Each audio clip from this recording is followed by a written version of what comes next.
See you so much. Oh, pack of cars come piling in as well. Come. Come in the light. Hello. Come back on him. That was incredible. Dude, nobody better. Nobody. Hell yeah, guys. How's it going, everyone? Welcome back to NWP Wednesday Night Live. I am your host this week, Eric Easteb, joined as always by Jarrett Lundberg, aka the Iceberg. Do you celebrate Mardi Gras in May, Jarrett? What is around your neck? So I just went through a move and I found a bunch of old beads from 2008 Chicagoland. And if you can see from, it's not too much a glare, NASCAR on speed back in the day. You didn't have to flash the NASCAR on speed desk to get them? Oh, that's the great part. Some college girl did it for me. Wow, work smarter, not harder, Jarrett. I was like 10. It was great. I was like, whoa. All right. Wow. Danny B is joining us as well. Danny B talks. Danny, how's it going out there in Tennessee? It's going good. I do not have any beads, unfortunately. I did go fishing over the weekend. I went on Sunday morning and caught some nice fish. So I've had a good week. That's awesome. That's great. And we are joined this week by a very special guest. Grant, Auto Racing Analytics, is back with us. Dude, it's awesome to see you ahead of, I guess, what used to be your home race before Iowa was added to the Cup schedule. But how's it going, man? How you doing this week? I'm doing great. Can't wait for what I'm hoping is going to be one of the 3 best races of the year, and can't wait to talk about it. Best track in NASCAR. Yeah, absolutely. Last year, I think both Kansas races, especially the spring race, lived up to all of the hype. So this is going to be a good time. Grant's got some awesome stats and numbers that he's going to share with us a bit later on. And we're going to get things started with some Texas Motor Speedway talk. My home track was the destination this weekend, Sketchy, Texas, as it has become commonly referred to. Joey Logano, what is it about Joey Logano winning wild and wacky regular season races? A dozen cautions out at Texas Motor Speedway, which is actually below average for this track in the next gen era. But Logano was able to get the race win, even got complimented by Chipper Jones. That was perhaps the greatest trophy he collected this weekend. Not the cowboy hat, but a compliment from a Major League Baseball Hall of Famer. The beef has been squashed. We'll start with you on this, Jared. I don't think I saw the Chipper Jones stuff, actually. He was all up in Logano's business post Talladega, and then after Texas, he sought to make amends, it seemed. So, yes. Jarrett, we'll start off with you. Texas Motor Speedway, Joey Logano gets the win. Didn't dominate the race, but felt like he had a pretty good car and really strong on restarts as usual. Yeah, and I saw a lot of people trying to call it a Mickey win because he wasn't the best car out there, but it's like the entire race, he was top 5, top 10, and the results haven't shown it. And so finishing wise, this is definitely, I believe, has been the worst season defending champion has had in like X amount of years or something like that.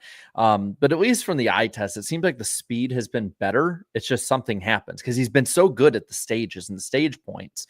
So you kind of just felt like, at some point somebody of like his talent and caliber break through. I know we have our accountability session later, but I'm just gonna be open and I'm upfront with it right now, because every year I like to pick one bold pick to miss the playoffs, like the famous William Byron one from a couple of years ago. Yes, I know where this is going.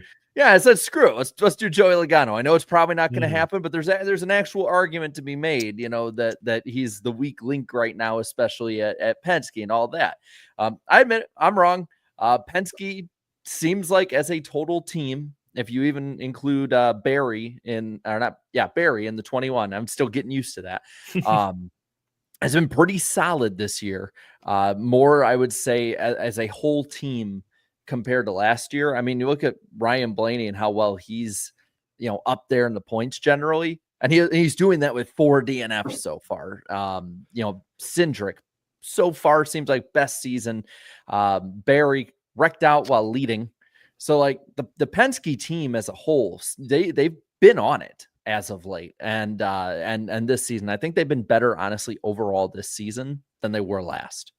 They're started faster than they did last season. Remember last season, the narrative the first couple months was, when is Ford going to win a race? And I think it was Keselowski, right? At Darlington was the first Ford win of the season around this time last year. So Ford is definitely fired off faster. And what I find really ironic is that 3 of the 4, if you count the Wood Brothers, Penske cars have won a race this year. Arguably the fastest of the group, Ryan Blaney, is the only one who's been shut out of victory lane thus far. Danny, what was your reaction to Joey Logano? I think you and I both had Logano making the playoffs in our preseason pick, so we're good there. But what was your reaction? I mean, he had to win eventually, so I guess we finally got the Logano win out of the way. The Band-Aid's been ripped off. But yeah, it is weird. Blaney's been so consistent, but yet I feel like this is also something that he can do too. He can take forever to get his win. It's coming. I don't know when, but he's going to get it at some point. But yeah, Logano finally getting, the win to start the season, which is so ironic after, last week getting the DQ and then now gets the win. All right, don't have to worry about that no more, and we're good to go. Back, he's in the playoffs, and it is an odd year, but I've seen crazier things happen. We could be setting up for a Logano repeat. Oh gosh, it's too early. It's too early for that, Danny. Too early. Yeah, Ryan Blaney is so fast on the long runs. Unfortunately for him, Texas and Darlington, for that matter, 2 races, I thought he had the best car. They came down to short runs at the end, and that's what cost him. Grant, your reaction to Joey Logano winning, and where does he maybe stack up amongst some of his Team Penske teammates as far as overall performance is concerned this year? Yeah, so I'm super impressed with Team Penske this year because historically they don't start the year fast. It's not what they do. They end the year fast, and they're fast on short tracks. But this year that's just not the case. They're the only team that has all 4 cars, if I include the Wood Brothers, inside the top 10 for Auto Racing Analytics optimal lap model, our new speed metric on 30 lap runs in particular. Blaney is 3rd in that metric.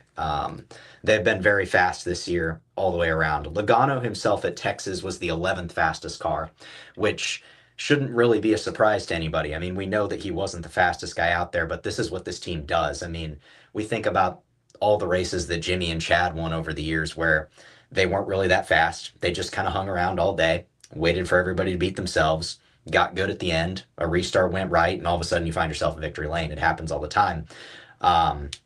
Yeah, no, I've been super impressed with the Team Penske cars this year. One thing I do want to touch on real quick is we talk about Logano on restarts, and historically back early in his career, he was an excellent restarter. But in recent years, next gen era, that just has not been the case at all. He was 27th in restarts in 2024.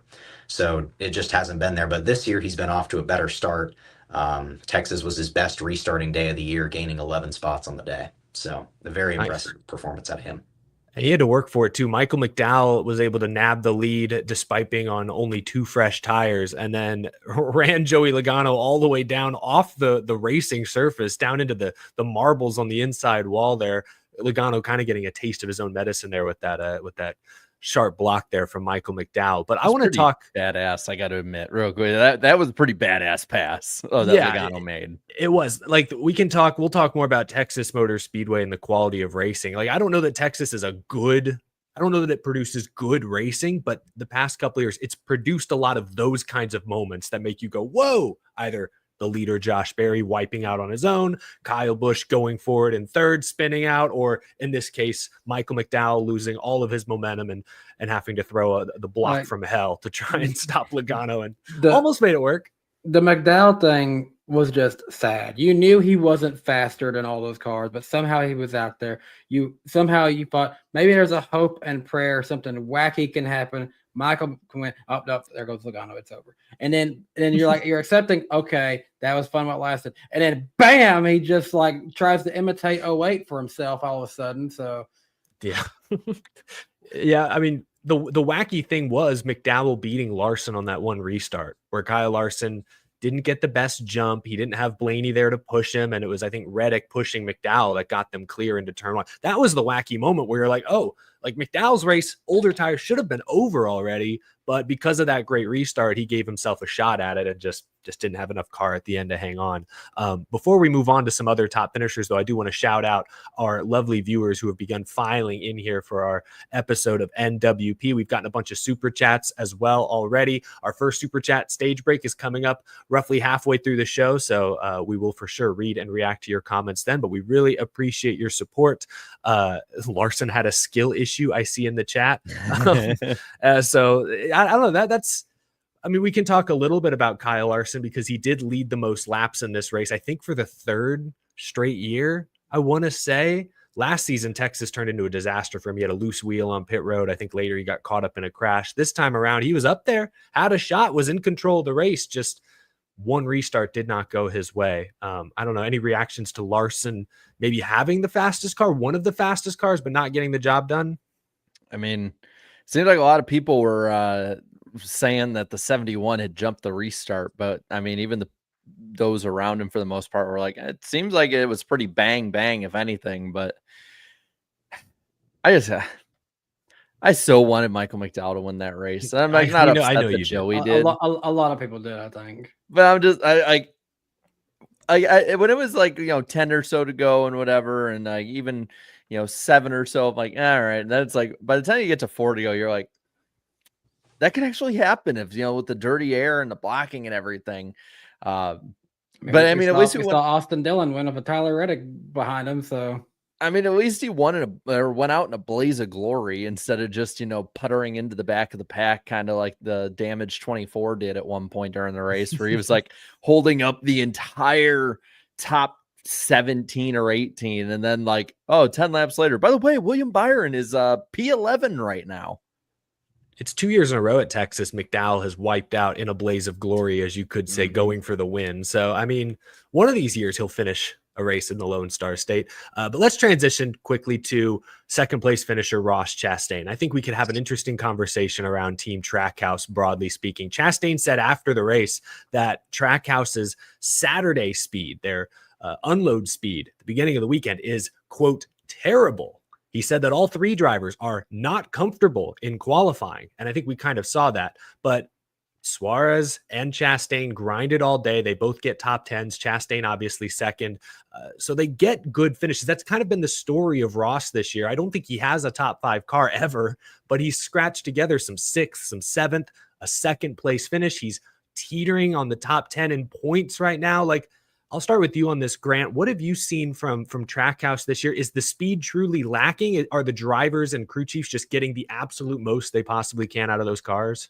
Yeah, I'm so excited to talk about this because this is maybe one of the most interesting topics to me in the sport right now. I actually just made a YouTube video on Auto Racing Analytics' new channel about some of the things that I'm noticing over at Trackhouse, particularly in the pit crew department. But now I feel like we need to make another one talking about the speed department because, my goodness, I can't even understand what's happening.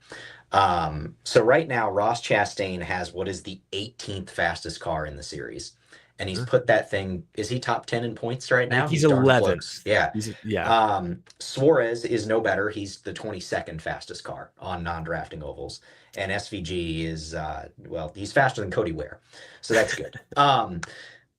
The issue with all of that is Ross Chastain continues to be an elite level driver despite this equipment. So this guy is doing something that is completely unheard of.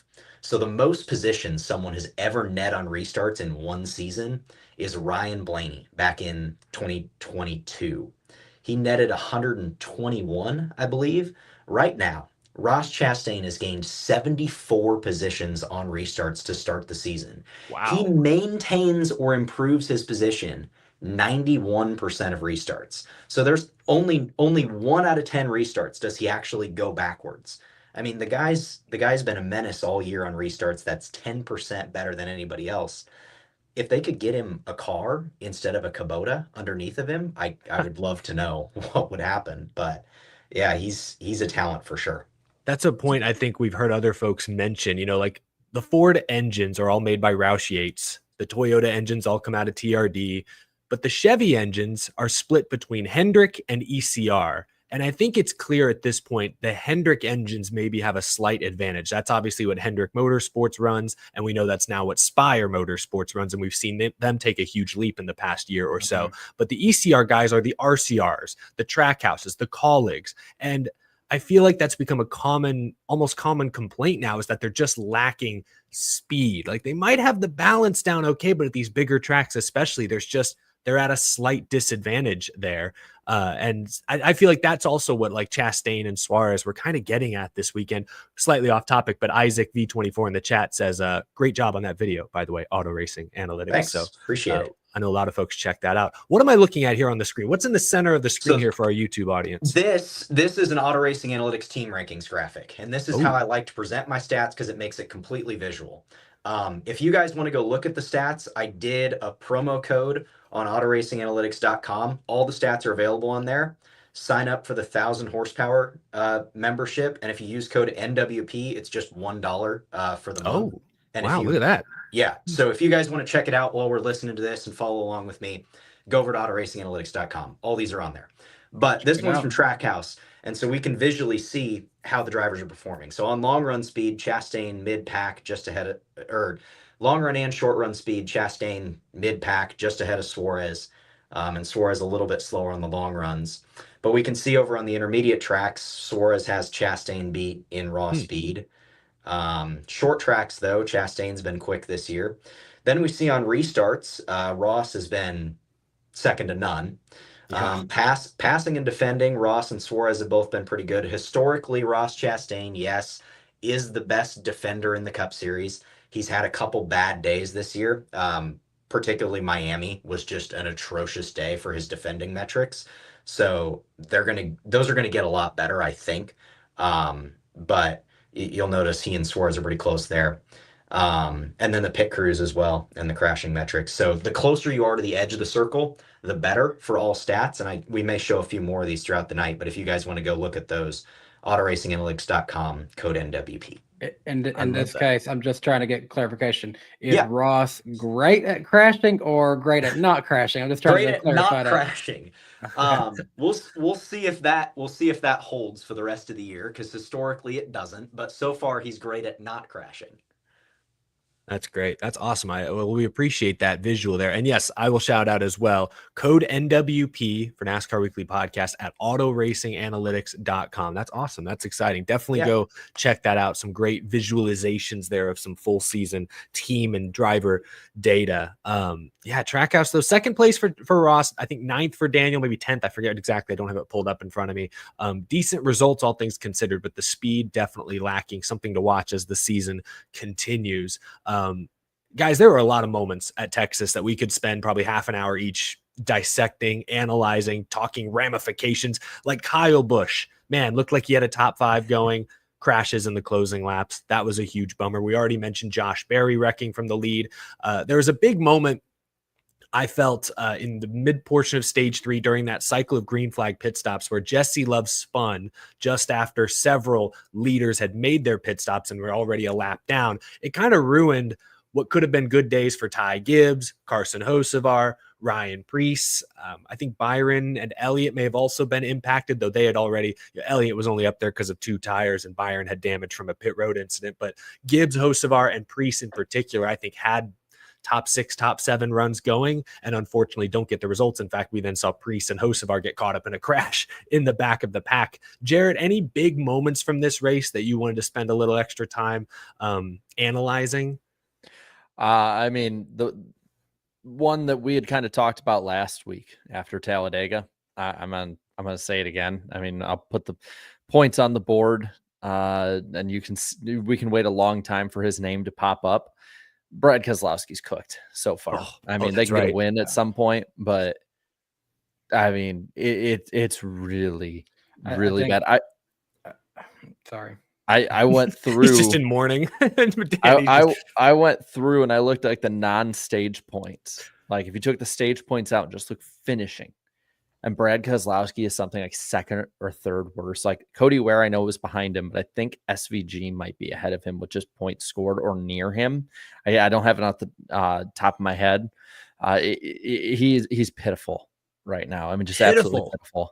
I think, did we use that word last week? That word's No. making a comeback. I heard that word somewhere, and I made a remark that word's like that's a fun word. Someone Pitiful. said it in a super chat last week, I think. Yeah, That's what it was. Thank you for the callback on that one. Yeah, very sad start to the year for Brad Keselowski, a former champion. It felt like last season, it's like he was trending up. Last season, he had all those second place finishes. He won that race at Darlington, his first win as a driver owner. And this year, through 11 weeks, not a single top 10. I mean, he's still the same driver that I would not be shocked if we're just watching a race. All of a sudden, here's Brad contending for the win again. It could come out of randomness, but at this point, the biggest win that him and Kyle Busch have is getting to announce the return to Homestead for the championship weekend, which was a pretty sick video, not gonna lie. Well, yeah. So I was talking with Brendan Poole on my other show this week, Xfinity Series driver, and he kind of made the observation. He thinks a lot of Brad's struggles have to do with losing Matt McCall over the offseason to Spire. Matt McCall, I believe, previously was at Chip Ganassi, had success with Kurt Busch. He joined RFK Racing and was working with Brad Keselowski, and then he left for Spire. Spire, of course, we know is scooping up a lot of talented people on and off track, and ultimately Keselowski signed Jeremy Bullins, who he had success with back in his days with Penske, won a few races back in 2020. I think they made the championship for that year. I may be mistaken. But more recently, Bullins had been with Harrison Burton and the Wood brothers, and obviously the results there had been iffy, to say the least. So a lot of he pointed out that maybe the crew chief swap from McCall to Bullins. Brendan Poole at least spoke very highly of Matt McCall and felt like he was maybe a difference maker there the past couple of seasons. So that's another storyline perhaps to watch, because this weekend at Texas, both Chris Buescher and Ryan Preece had top 5 runs going at one point or another, and Keselowski was never really in the ballpark, unfortunately. So no, that's a good point to bring up there, Jarrett. Danny, were there any big moments in this race that got your attention? Really outside of the big crashes, like it still felt like, to me, just what we're used to seeing now at Texas Motor Speedway. This car, as much as we like to gripe on this car, it only races well at 1.5-mile tracks. I don't know what else to say about it, but it does put on the best showings on this track, which this wasn't even the kind of track it was designed to produce the best showings, but it does. It's gonna. I'm really looking forward. We're on a good run. We got Texas, we got Kansas, and then we'll have Wilkesboro in between. But then we'll got the Coke 600. And it's a good stretch for this car. Nashville, Michigan. Yeah, there's a lot of big intermediates coming up. A lot of good tracks coming up.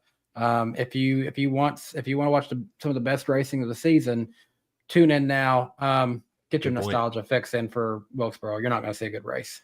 Well, it is the All-Star race, so you'll get to see the Marcus Smith caution shake things up at some point or another. Grant, I'll ask you about this. Some notable finishers we haven't mentioned yet. Eric Jones, 5th. His best run of the year by far. Ricky Stenhouse, 6th. Austin Dillon came home 7th. Shows you that RCR had some speed. John Hunter Nemechek, 8th. That's both legacy cars finishing 5th and 8th. Easily their best showing since at least the Daytona 500.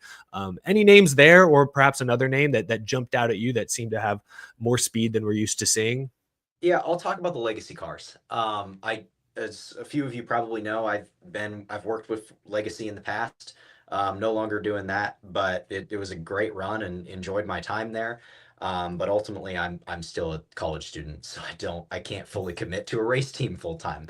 But maybe someday. But what I can say is I'm not shocked to see them building something, because I think that team has great potential, and this doesn't come as a huge surprise to me. Eric Jones and John Hunter Nemechek were the 16th and 17th fastest cars in the Texas race, respectively, on 30-lap runs, according to Auto Racing Analytics' optimal lap model. And I'm surprised to say Eric Jones is the 21st fastest car in the series this year, which so far is a pretty sizable jump for that team. And I mean, last year they were nowhere near that. They're 20th quick on the intermediate tracks. I think they're making a real step forward. I think that they're at best a fringe playoff contender team that could back into a win by accident. But I think you give them one more year and they might mess around a little bit and surprise a few people. So I noticed with Jones, I think Nemechek had a penalty as well on pit road, but I know Eric Jones had 2 pit road penalties, one for speeding, one for maybe equipment interference or an uncontrolled tire. I don't recall. Is that, I don't know if you followed them closely this year or maybe even going back to last year when you were more connected to the team, but like, has pit road been an issue for them? Has that set them back more than maybe other teams, or have you noticed? I can't say that I remember off the top of my head, but I can tell you because I do keep track of that somewhere.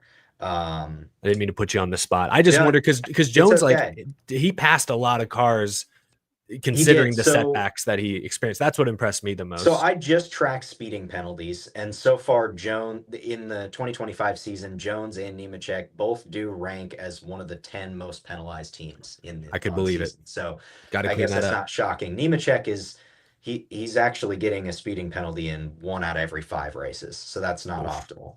Not great. But yeah, it's definitely not a 0 number. Interesting. No, that's good. That tells me all I need to know. That proves my eye test to at least some degree. Well, gentlemen, let's talk about Texas for a few moments before we move on to the ratings and some of our poll and other segments. But Texas Motor Speedway obviously has a poor reputation ever since it was reconfigured and repaved in 2017. But I said this earlier. Over the past couple of seasons, especially, while the racing hasn't been great, it has given us some memorable highlight reel moments. So I want to pose the question first to you, Jarrett.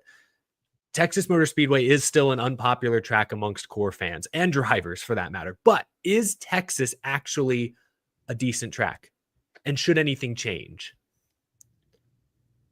Notice I didn't say good. I said decent. Yeah. I couched it a little bit. That's the thing. I can't say decent yet. I could say it's at best, like we'll take it. Change though. Yeah. Hang the banner. It's not the worst. The fact that this car is better at these type of tracks helps Texas a little bit more now compared to the past. That is true. I noticed this week that Big Hoss, the big TV, didn't have any LED panels missing. Like they've upkept the place a little better lately. Texas is on the come up. The bare minimum. I got to ask you though, Eric. What was the food situation like? I know you had some Texas Twinkies there. Have they made upgrades compared to last year in that aspect of it? I don't remember what was there before. That was the restaurant in the garage area. It's a Hutchins barbecue, and they had a delicious, Texas Twinkie, which for those of you who didn't see my video, it's a giant jalapeno wrapped in bacon with a barbecue glaze stuffed with brisket and cream cheese. Delicious. Absolutely stunning. I didn't explore much of the food beyond that other than the typical Texas chains outside of the track, but the Texas Twinkie was pretty damn good. I'll kind of finish the point I was going with though to change it. Please do. No. You don't want them to change it. Well, I do, but the problem is that everyone's looking for a quick fix, and we're not going to get a quick fix, right? We're not like everyone's like, we need to do this, we need to do that. I would have loved if they stayed at the pre-2017 layout. I think that was okay. Like I don't have the bad thoughts of Texas pre, 2000. You name what 2000 year. I was not alive yet when Wilkesboro got taken off for it. And I wasn't watching NASCAR during the Furco lawsuit that got Rockingham, taken off with the Texas date and all of that stuff. And I don't think of it that way. I think of the 2007 race. I think of that, both of them kick-ass finishes. Even the 2015 races I thought were pretty good. But that's going to take 4, 5, 10, depending on the compound years to really come in. People want a super speedway-ify it. We don't need another super speedway. We do not need a quarter or nearly a quarter of the schedule being super speedways. Do I like it? No. Do I think the racing was all that good? No. Do I think it was better than probably? I can name 3 tracks right off the bat right now that Texas is better than right now racing wise. Bristol, huge. Martinsville, and Richmond. That's amazing. Wild. Those that's true. And it has nothing to do with the track. It has everything to do with the car. But that's just the truth of it. If in the grand scheme of things, fixing Texas is not high on the list right now. I agree with Jarrett, and because what he just said of why those other tracks that are good tracks are bad, because of this car. What's going to happen? We panic and we change a track. NASCAR is going to gradually also make a new car in a few years. It's going to happen. It's inevitable. They will do something. And so then we will screw up another track, or we risk auto clubbing it and lose the track somehow after say we're going to make changes to it. And then you just ruined a track because trying to fix what's really the problem of a car. Danny, you brought that up. I saw today, Reddit, Twitter was talking about it. A Hauler Talk podcast had said that, like, apparently they're really looking into 750 for next year. So, like, I don't know if it'll change anything, but it's like there's stuff that's going to change. Texas is really, honestly, there's probably other tracks that races better too. I really think that the Texas race this past weekend was better than Talladega the week before. I would agree. Looking at the chat. Sorry. Oh, I was going to say, looking at the chat, when I asked earlier if Texas is decent, I got a lot of no, Eric, Texas sucks. Texas is cheeks. It's meh. One Blue Jimmy says, let the surface age. GN NASCAR fan says, I don't like Texas, but leave it as is. Also, Camelot 331, who was in the Truck Series race, says middle of 1 and 2 is kind of spooky. 3 and 4 is balls out. So yeah, that sounds about right. So speaking of Camelot, I saw him in the chat. He said, please no more super speedways. Crash clauses hurt enough as it is. I just don't fully understand the Texas hate, honestly. That's probably a crazy take, but I don't hate Texas, and here's why. I think it's a fun challenge. Like, I like it that there's a track on the schedule where I feel like the drivers are truly uncomfortable, Like, when they go into qualifying into turn 1 at Texas, that they're not comfy and they don't like that. And I think we need more of that. Does that mean that I love the track? No. I mean, the data doesn't suggest that this track is any good. Like, what were some of our favorite races this year? Miami. At Miami, on average, it took 5 laps to complete a pass. At Texas, it took 10, which should surprise nobody. Another stat, I don't have this in front of me, but I do remember it. So when I do the optimal lap model from a race, it takes into account dirty air. So that means it has to calculate roughly what the dirty air effect is. At like Vegas and Miami, places where you can get out of line and find different air, your dirty air effect is roughly half a tenth. Darlington, it was 0.08. Texas, it was over a tenth of a second per lap dirty air effect, which is over double that of Vegas. So, I mean, is it a car problem? A little bit. Is it a track problem? Also a little bit, but I don't know. I mean, what are you going to do about it? At least it's hard. I want to bring something up that's funny from this past weekend, because, everyone had to address the track stuff. And I don't know if people were being serious about it or not, but the amount of people that ran it into the grass this weekend in Xfinity and Trucks, because we could talk about it now. That's a driver problem, not a track problem. Yeah. My question was, like, why was it so pronounced this year? Like, I remember the Dale Jr. one everyone talks about, and that's one of his famous blunders. He must have felt so vindicated watching everyone just next restart, biff it into the grass, destroy another 3 or 4 trucks or another Xfinity car. Like, I get the explanations they were giving, but this track has been the same since 2017. Nothing has changed on the tri-oval. What has changed, though, is the way that everybody drives. Fair. We're all way more aggressive on restarts than we've ever been at any point in the sport, because it's so much harder to get track position. And because of that, everything matters so much more. And so guys lose their heads and do dumb stuff. That's true.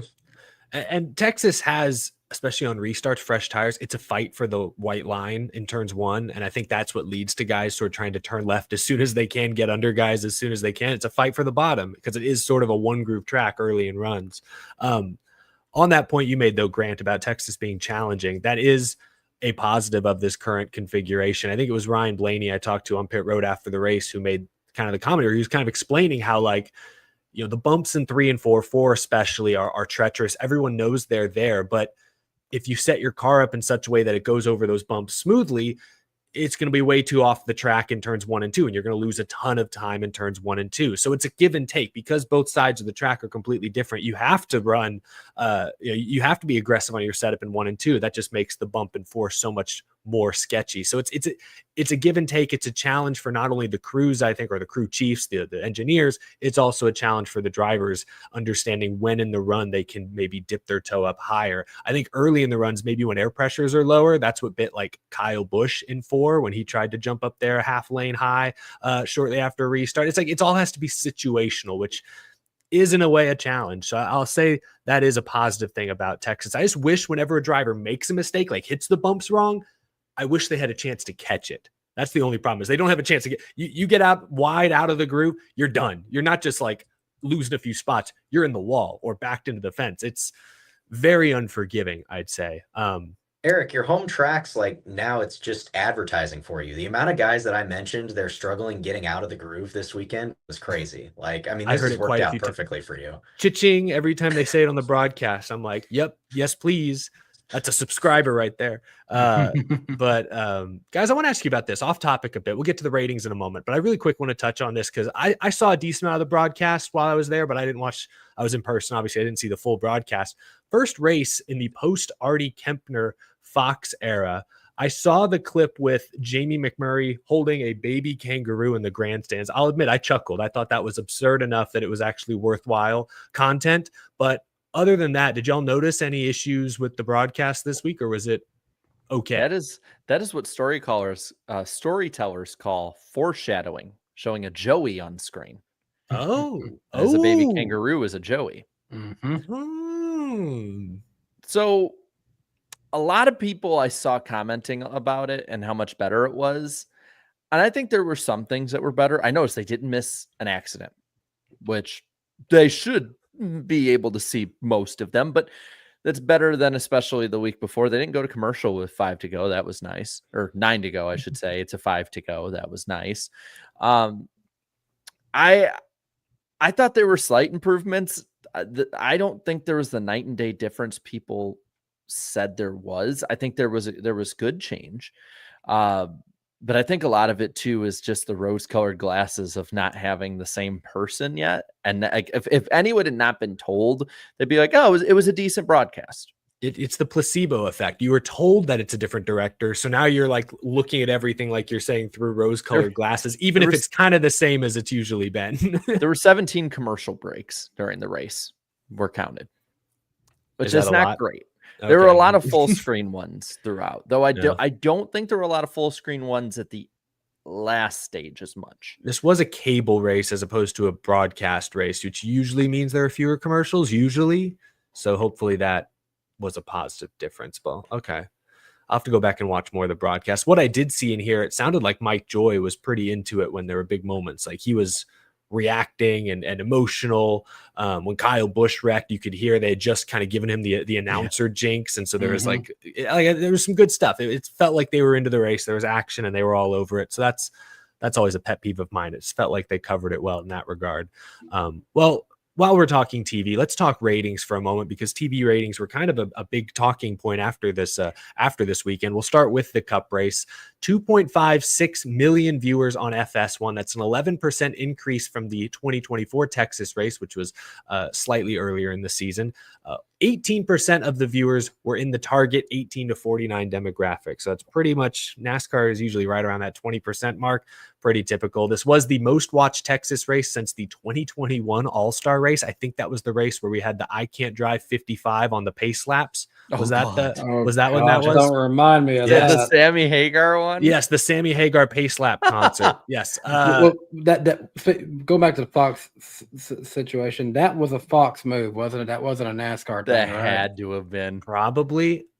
A for effort, D minus. I was almost said No, D minus. No, F. That's not even a D minus. That's F. It made me laugh. It was so absurdly horrible. I remember. Laugh. I think you were watching it with us that one, weren't you, Jarrett? No, it was the week before Nashville when we all came down. I think I'd left to come down right before. I remember just watching it and being like, "What the heck is this?" It was the most watched Texas points race on cable since 2018. It was also the most watched Fox sports event of the entire week. The Xfinity Series race, which we'll get to in a moment, was scored just over 1 million viewers on the CW, which is a 25% increase from last year. This is the first time in 8 years that the opening 12 races of the Xfinity season have hit 1 million or more average viewers. Peaked at almost 1.5 million at the finish. So the Xfinity numbers continue to be stonks.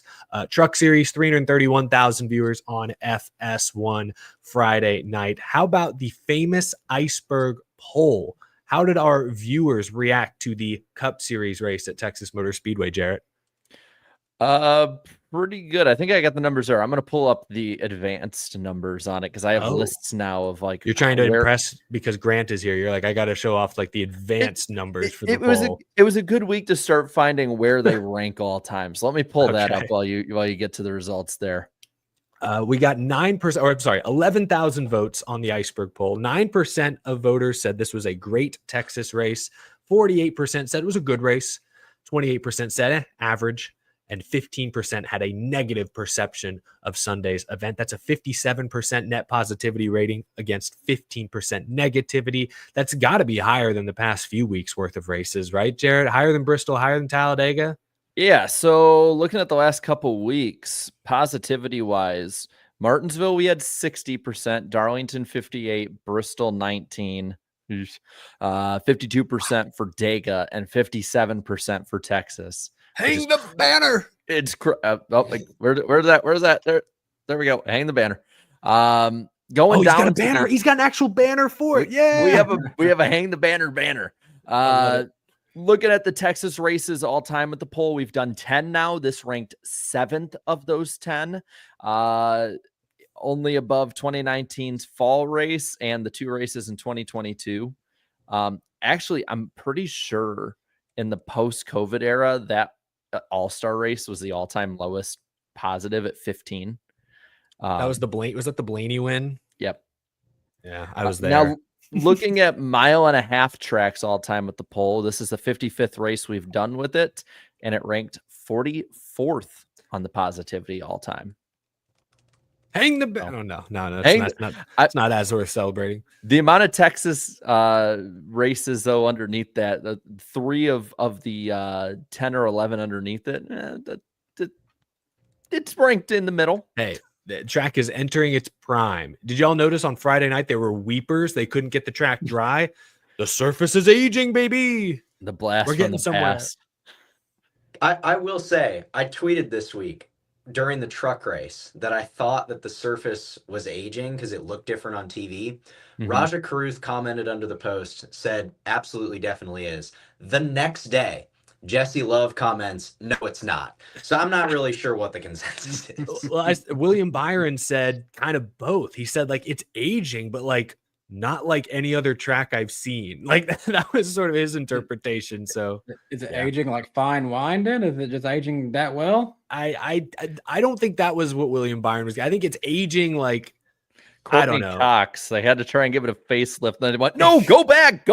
Yeah. It's aging like maybe bad plastic surgery. Maybe that's what we're talking about here. But anyway, Jarrett, what were a few of the top comments on the poll this week? Well, the first comment was from Napa Racing fan who said, Eric, I'm so sorry that SMI destroyed your home track. Yeah, this car would race so damn good at like 2014 Texas. Oh, you miss it, man. Looking at the 7 comments and the 3 gutter. Let's get to the comments here. N4S Videos says, took him 12 years to win in a AAA livery. It was actually the first win with AAA. I saw something about that, and that shocked me considering he's won other Texas races and he's always run that Texas wrap and Auto Club back in the day he'd run. That's shocking to me. Bruh, I'm a pigeon says restrictor plate levels of chaos with short track attrition. Texas is wild. That is true. It's in the title. Wild race at Texas. I did not see that comment before I made the title. That was great minds think alike. Nathan 116 says the broadcast was infinitely better camera coverage this week. There wasn't a single incident they didn't catch. I want to know the percentage of shots of kids in the crowd. Did that go down dramatically?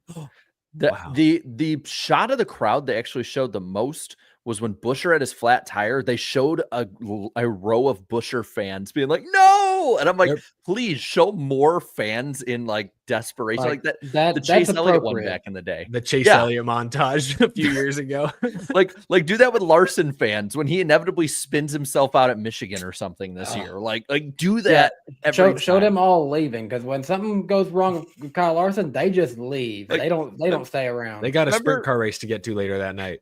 Remember when I think it was when Junior crashed out of one of the Daytona races and they just go to commercials showing this fan hitting his leg with a hat and like, damn it. And his wife is decked out in like Chase Elliott or Gordon stuff. And is just looking at him like, what the hell is wrong with you? Mr. Aiden says all the good drivers got taken out. All of them? I guess Okay. all of them. Oh, we didn't mention Denny Hamlin blowing a motor. Totally forgot to mention that. What are we, like an hour, 46 minutes in, and we just okay. mentioned that Denny Hamlin blew up? So, Grant, I would not be surprised if you knew this, but did any of you guys know heading into this that he was going for the record of most consecutive lead lap finishes? Or was I completely blind on that? Because I know they brought it up on the broadcast, but I had not heard of it before then. That is not something I keep track of. That is at news all. to me. I had no idea. Yeah, he had 21 straight, which tied Dale Jr. and Jeff Yeah, Gordon's they record. only mentioned that when it finally was like, oh, it's Yeah. not happening. Like, People- that was very odd. People were like, oh, they mentioned it weeks ago. And I'm like, was it the pre-race show? Did I miss that? Maybe I missed it. I don't Maybe know. we all did. Quite possible. I don't always have the broadcast turned on, honestly. So, I mean, That's valid. I could have missed it. Dat Mudkip says, I think it's becoming very clear that the next gen car just can't race in the pack. It can't handle bumps. It can't handle turbulence. It can't handle wall taps. It can't handle going side by side. It can't handle anything a race car is expected to handle. So Dat Mudkip, not happy with the car still. Yeah, I can't really disagree with most of the comments there. It can go side by side better than the Gen 6 car it could at times. That part is, I'll say that. But the rest of it, you're on point. Joey Logano proved to Michael McDowell can go side by side and go around them. I really think if we were willing to spend money, we could fix the next gen car. I really don't think it's that bad. I think it's a money problem. I think that's ultimately, yes. That NASCAR's like just like the mom. Do you got McDonald's money? Do you got good car money? Nope. Well, you're getting this at home. Not my money, so I say spend it all. Yeah, I can't really, I find different reasons to rip on the whole cost cutting thing. I can't really sympathize with them when fans are asked to pay like over $1,000 a year if they want to watch every NASCAR race. Like, damn, I don't sympathize with you at all, like, as a fan at least. Thomas Pondles says, probably the most entertaining race as of recently this season, but Texas either needs a reconfiguration or needs to go. Dang. All right. And Marshall Griffin says Spire has got a bright future ahead of them. I mean, yeah, they qualified first and fifth and had a car in the running until the final few laps. So good This point. is a classic race for Carson Hocevar this year. It's just he was faster than usual, at least up front wise. And then something went wrong and a caution came out after he had pitted under green and got caught up in a wreck caused by himself, but still. Like, remember when we had him on and he listed off every single race and here's what happened and went wrong when I was running 12th or better every time. Mm-hmm. The gutter comments here. Irving Boy says worst Texas race in the next gen era, and it's not even close. Oh man, 2022 is rough. Yeah, I don't know about that one. SKRE Inc. says worst track ever. At least these are getting downvoted. Look at my home track defenders out in full force. And Jay Stevens says bulldoze the crappy track. So Don't give him any ideas. There, I've noticed. I don't want to start any rumors, but I'm seeing too many luxury apartment complexes within a mile of the track for my liking. That's all I'm saying. I mean, That's all I'm saying. Fort Worth, that area, it's growing. They're running out of room in Dallas. It's Dallas North. North Hey, Texas is massive. maybe if they have to sell it off, they'll have enough money to finish the Auto Club short track that's totally happening someday. I would never take that trade. Well, that's a separate company. So just go split the Arlington race with IndyCar. Let's make it a small loan. I wanted to show you guys, by the way, I had somebody DM me this. I said, hey, you need to look up on Google Maps Texas Motor Speedway and zoom in on turn 4. And this is a real screenshot I took during the show. If you saw me looking down at one point and then like kind of giggling, this is what I was looking at. Who did this? Wait, there's a photo. I want to know what happens if you click on what's the the photo. photo? It's still there. I did not still click there. on the photo. If you guys want to look at it and see, that's a real thing. When you click on the photo, nothing's actually there. It's just For our listening audience, someone. But hey, there's 2 reviews. There's Google reviews for it. Let's see. Dylan Carter, 4 hours ago, 5 stars. Chris Wright personally came out and touched my right rear. Great experience. Thank you, Chris. Cole Niebuhr said 5 stars. Chris Wright should have a plaque. Oh my God. Yeah, But for our you know listening what? audience, Jarrett showed us a screenshot of Google Maps. Someone went in and added a destination called the Chris Wright Talent Memorial and put it into Google Maps. Yikes. That's are you done with the gutter, Jared? Is that the iceberg pole? That's the gutter. That's the famous iceberg pole on the NASCAR Weekly Podcast. We can transition to talking about the Xfinity Series race. Kyle Larson wins, substituting for Connor Zilich, who it sounds like he expects to be back in time for Charlotte in a couple weeks. So, of course, wishing him a full speedy recovery. But Kyle Larson looked pretty damn good in that 88 car substituting, gets the win. But what the heck was Chris Wright doing? Should we leave a review of our own? He was defending really well, Eric. Yeah, he was improving his past defense statistics. Yeah, just slow car. He was off the pace in the whole second half of this race. Justin Allgaier just came out of the pits, was bearing down on him, and he just moved up and down in the middle of the corner a couple of times. Didn't hold a lane and got rear-ended. Bad stuff. Bad break. All around. The chat. Are those the sirens? No, I live next to a forest. Could y'all hear Cosmo? Cosmo, what do you want, buddy? Let's bring Cosmo up. Cosmo, here. come over here. He's mad at me because I feel bad tonight. Claudia is actually working, and I've had to put Shugs and shut him inside of our guest room with his bed, litter box, and food and water, because we're actually having our bedroom, the kitchen, and our bathroom repainted. So our house is a mess right now. We've had to put Shugs in there to keep him like secluded while I'm doing this, and no one's here to watch him. I think Cosmo was crying because somebody had showed Cosmo Chris Wright's highlight reel in turn 4. He's a big Chris Wright fan, unfortunately. I'm not gonna lie. I heard crying and I was like, wait, did Jared have his kid? He didn't tell us. I was hoping. I was like, is that Rhett? I wonder. Hold on one second, because I actually need to check on him, because I fed him before the show and I need to make sure that he's not terrorizing the house. But I'll just say this on the Chris Wright front. What the hell? All right. What the hell are you doing? And why is this so often happening? I know Dale Jr. brought up, like he was saying, that we need slow cars. I do agree. I think slow cars, especially when you're going through lap traffic, it's part of the duel with leaders, all of that. Chris Wright isn't just a slow car though. Like he's a weapon.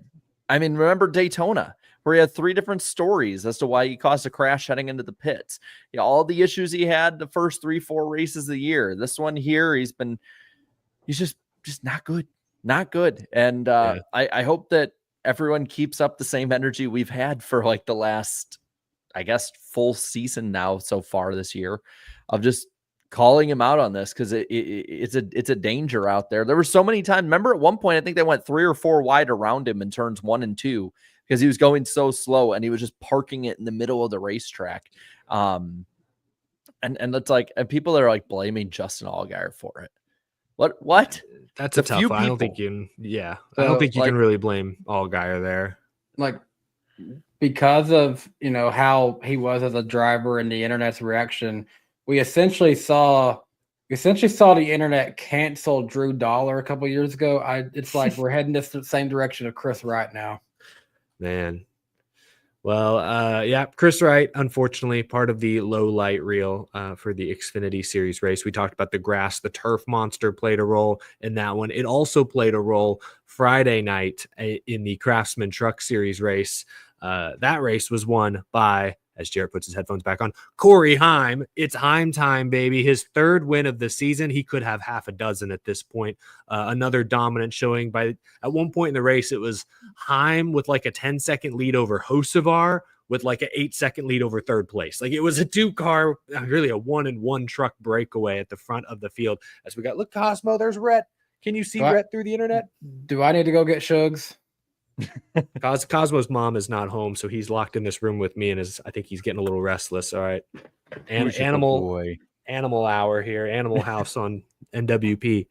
We were just talking about the truck race, Jarrett. Some people thought that maybe with how the scoring loop came out, it was 3 wide between Heim, Raja, and Ben Rose. Who was the third truck that was in that 3 wide? He was up there.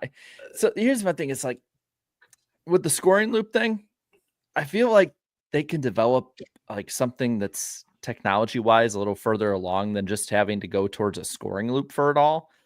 Like I get it's the easiest way, but I feel like technology can advance in 20, 25, 30 years to do something different. And we can have more of an accurate assessment over time of it. I get that at the end of the races, they have to go through the field and all that. If that's the same process they have to do, I get not doing it, but it's like, I feel like we can figure something out with that, I'm going to push red back as on that stand. a little bit, actually. Because one thing I've noticed, one great idea of how you would make that more advanced is you just use the SMT software that we already have, and just moment of caution, just base it on that. Problem is, as somebody who's actually used SMT, sometimes it just doesn't really work. And so when you use stuff that's more old, and it's been used for a while and less advanced, you don't have to worry about issues that arise, because what happens then when NASCAR throws the caution and SMT's just down, and now we're going to sort through the lineup based on photos and burn 12 laps. I mean, it's not perfect, but it's not like we run into this problem all the time, and at least the rules are the rules, and we're not debating oh, what happened? It's like, no, it's a dumb rule, but it is the rule. So my idea is we could use the loops the way that the NFL now uses the chain gang. It's still there, but it's if there's a mess up with the receptor hitting the line or anything, if power goes down, you still have that option there. Because I feel like at that point we could call the scoring loops the gateway rule, because gateway always seems to have those power outages. I was there with that really bad one a couple of years ago, and it was wild. I'm just thinking that, at some point, I don't know how it has to be tested to be perfected. I know there's always going to be glitches in any format we use with it, but it's like by the letter of the law, it was the right call in every way. There's no arguing that. So I was there on pit road trying to look up at the big screen when they were reviewing it. I didn't see the actual broadcast, but the images I saw, my takeaway was this was another example of TV not having a great replay synced up with the caution lights, or in this case, the scoring loop. It's like they're showing us, it just felt like, it feels like so often, whatever image, it kind of happened at Talladega with Jeb Burton. The one angle TV had to show us was kind of hard to tell who was out front. It was oh, if you look closer, I see the angle. Okay, it's this, but it's not obvious. And so that's where I think fans and even drivers in this case get upset, is that the TV, that stuff that they're being shown doesn't always sync up with what race control is saying. Paint the lines on the track.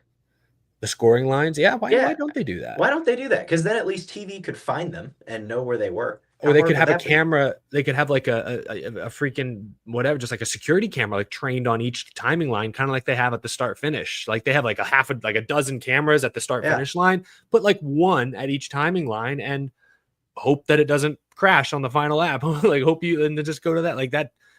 It's a fair point, I think. And it's how does TV not have access to those exact angles? I guess is the thing that's a little irritating. It is the truck series. It's FS1. They're balling on a budget. I get it, but this does happen a bit too often, and I think it leaves everyone a little frustrated when it's over. So I know it's very tiresome being a dog that sleeps all day. I know. Rhett's yawning right next to me Tell the me entire about it. time. When I looked out there to make sure he was doing anything, I'd woke him up from his slumber on my bed. He looked at me like I was the bad guy there. So going back to trucks, I believe the playoff cut line, like the start of it's Darlington. So we have 1, 2, 3, 4, 5, 6, 7, 8, 9, 10, exactly 10 races remaining until the truck playoffs. I don't have any points graphic put up yet because we always wait till June to start doing those, but I do have it on the bottom line. And I feel like get out of there. I do feel sorry. The dog is getting into. That's why I leave the door closed usually. We do have a bit of a, he's talking to us. Get out of there. Yeah, get out of there. Okay, fine. As I spelled Majeski's name wrong on the bottom there. Oh, but I feel like we're getting a pretty Oh. good idea of who's in and who's going to be on that line the rest of the way. What's the cut? Oh yeah, 10th is the. I was literally like, how 10th many? is. I'm over here. I do this for a living, and I'm like, how many trucks make the playoffs again? Is it 12? Why do we it's have 10. a playoffs in trucks? It's 10. I mean, That's right. I 10. mean, to be fair, Eric, you're usually talking about Cup. You're not usually always talking about. But truck. I should know. I should know the basics. But yes, okay. 10 trucks make the playoffs. Stuart Friesen right now is the first truck out. He's had a rough couple of weeks. Go back to, was it Talladega or Bristol where he was kind of not feeling great afterwards. All I know is he wrecked at Texas as well. So it's been a rough few weeks. Let's go. Yes. But it's like that battle there is like Honeycutt all the way through about Raja's. Like that's going to be it. Raja's had a good comeback for the most part, but I think he's had a couple top 10s in a row. He started so bad. And so I kept everyone basically within 40 on the graph, and Crafton surprised me that he's still within basically a race at this point. Yeah. Thank you, Peter, in the chat. It was Rockingham. He crashed out after crashing out. That's a good one. I like that one, Peter. That's a good one. For talking about Stuart Friesen. Yeah, Truck Series, you're right. Their regular season is so short, so it's about time to start peaking at the points. So this one is kind of crazy to me. They have 6 straight weeks of truck races. This is the first of 6. Wow. They got Kansas, Wilkesboro, Charlotte, Nashville, Michigan. They don't go to Mexico yet. Pocono, Lime Rock.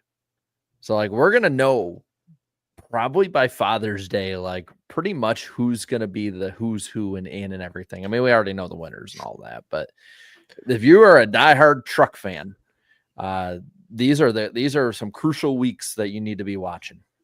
Absolutely. Well, gentlemen, we are roughly halfway through tonight's show, which means it's time for our first super chat stage break. We really appreciate all of you tuning in tonight. We've gotten a ton of comments and questions thus far.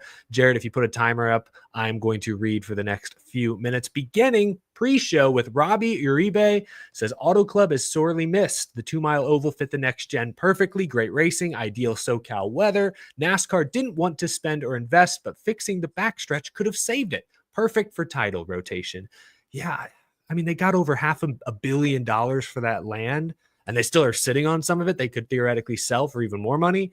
But in hindsight, with all the playoff rotation talk, I wonder if NASCAR wishes they'd kept that track with this car. I don't know. They did get $500 million for it. Scrapyard with the 20. Thank you for the super chat. I guess life imitates art more each day. While at TMS over the weekend, I heard songs from NASCAR Heat 3 and 5 playing over the loudspeakers.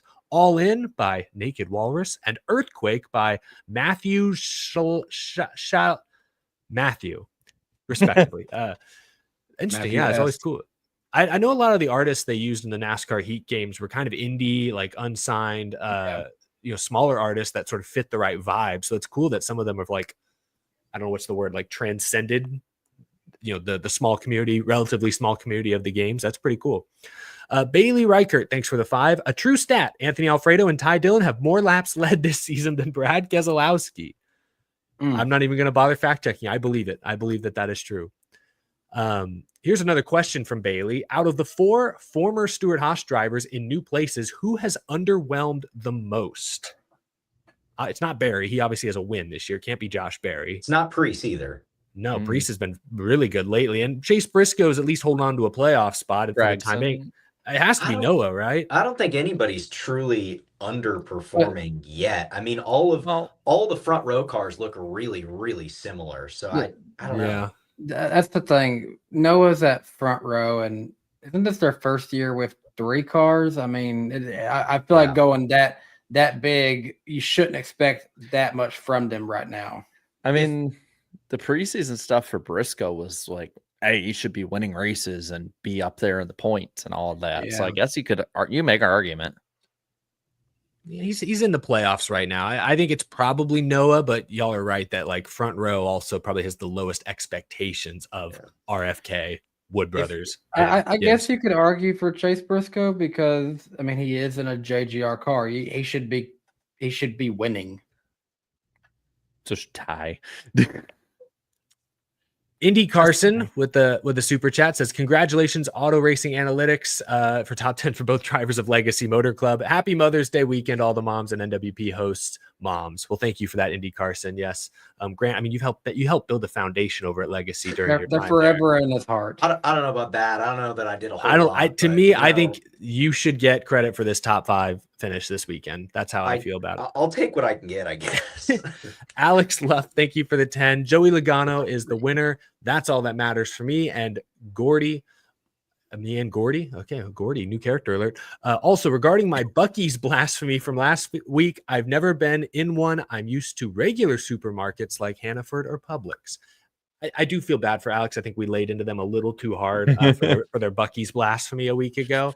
I still think you need to experience one. And that's the thing is it's not even a supermarket. It's a gas station that looks like a supermarket on steroids. That's what makes it so special.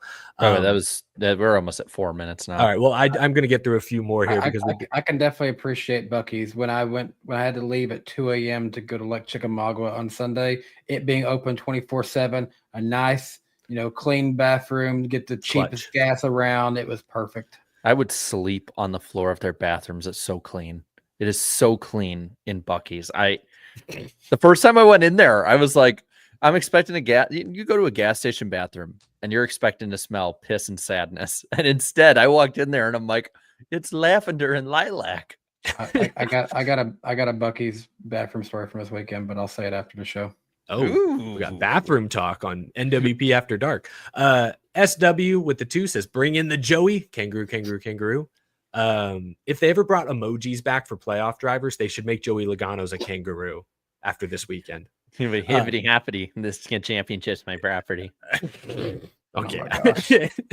Isaac V24 says, biggest uphill battle for Full Speed Season 2. The fact that it's recapping last year's playoffs. Those playoffs almost made me quit the sport altogether. Very volatile, very controversial, no doubt. I can't disagree with you there. I'm going to do just a few more here. Logan King says we got a Ty Dillon top 12 in the big 2025. Yes, shout out Ty Dillon doing exactly what Kaulig needs him to do in that car. Another solid run.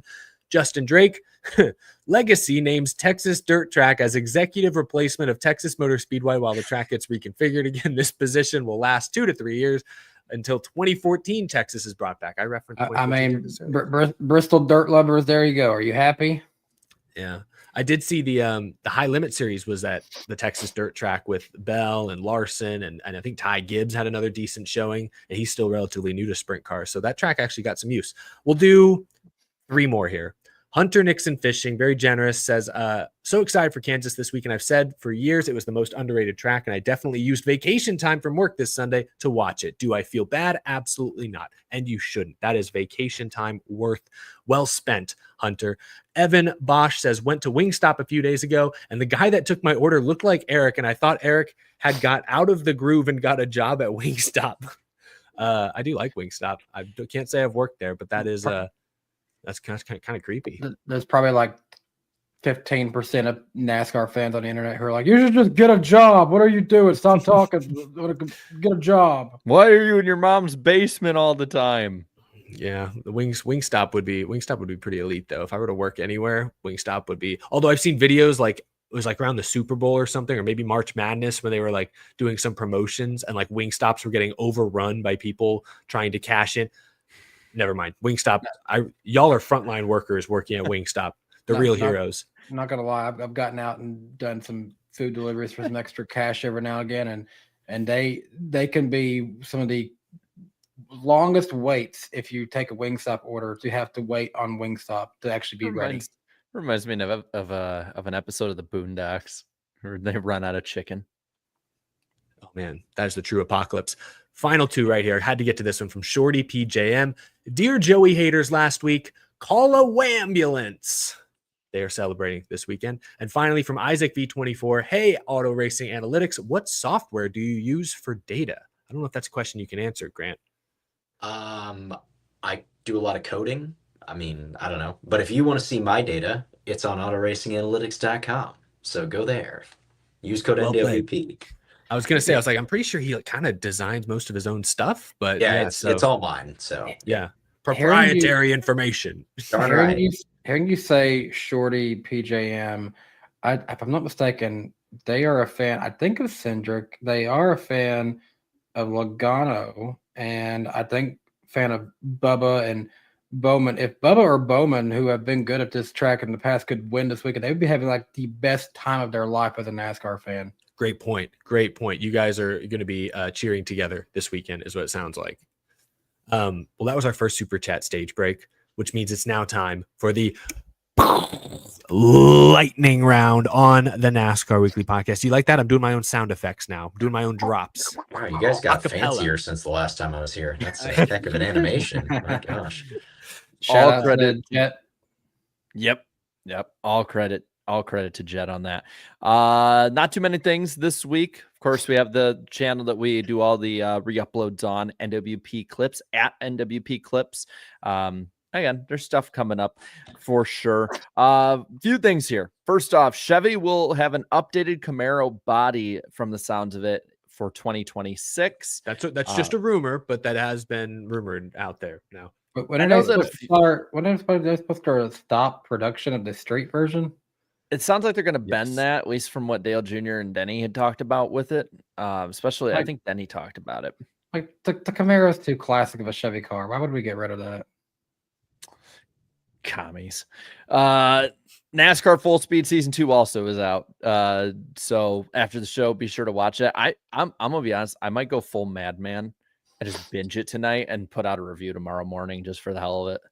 I've not seen it yet, but I've heard from other people that it's I've heard that there's less driver access, maybe even than last season. Now that's just what I heard from one person. So they don't even know if they finished the show, but like, if that's true, that's a little disappointing. I mean, if the content they got was really good, then great. But if it's true that maybe more drivers or less drivers signed up to be a part of it, that part's a bummer. I did see that William Byron, to his credit, we've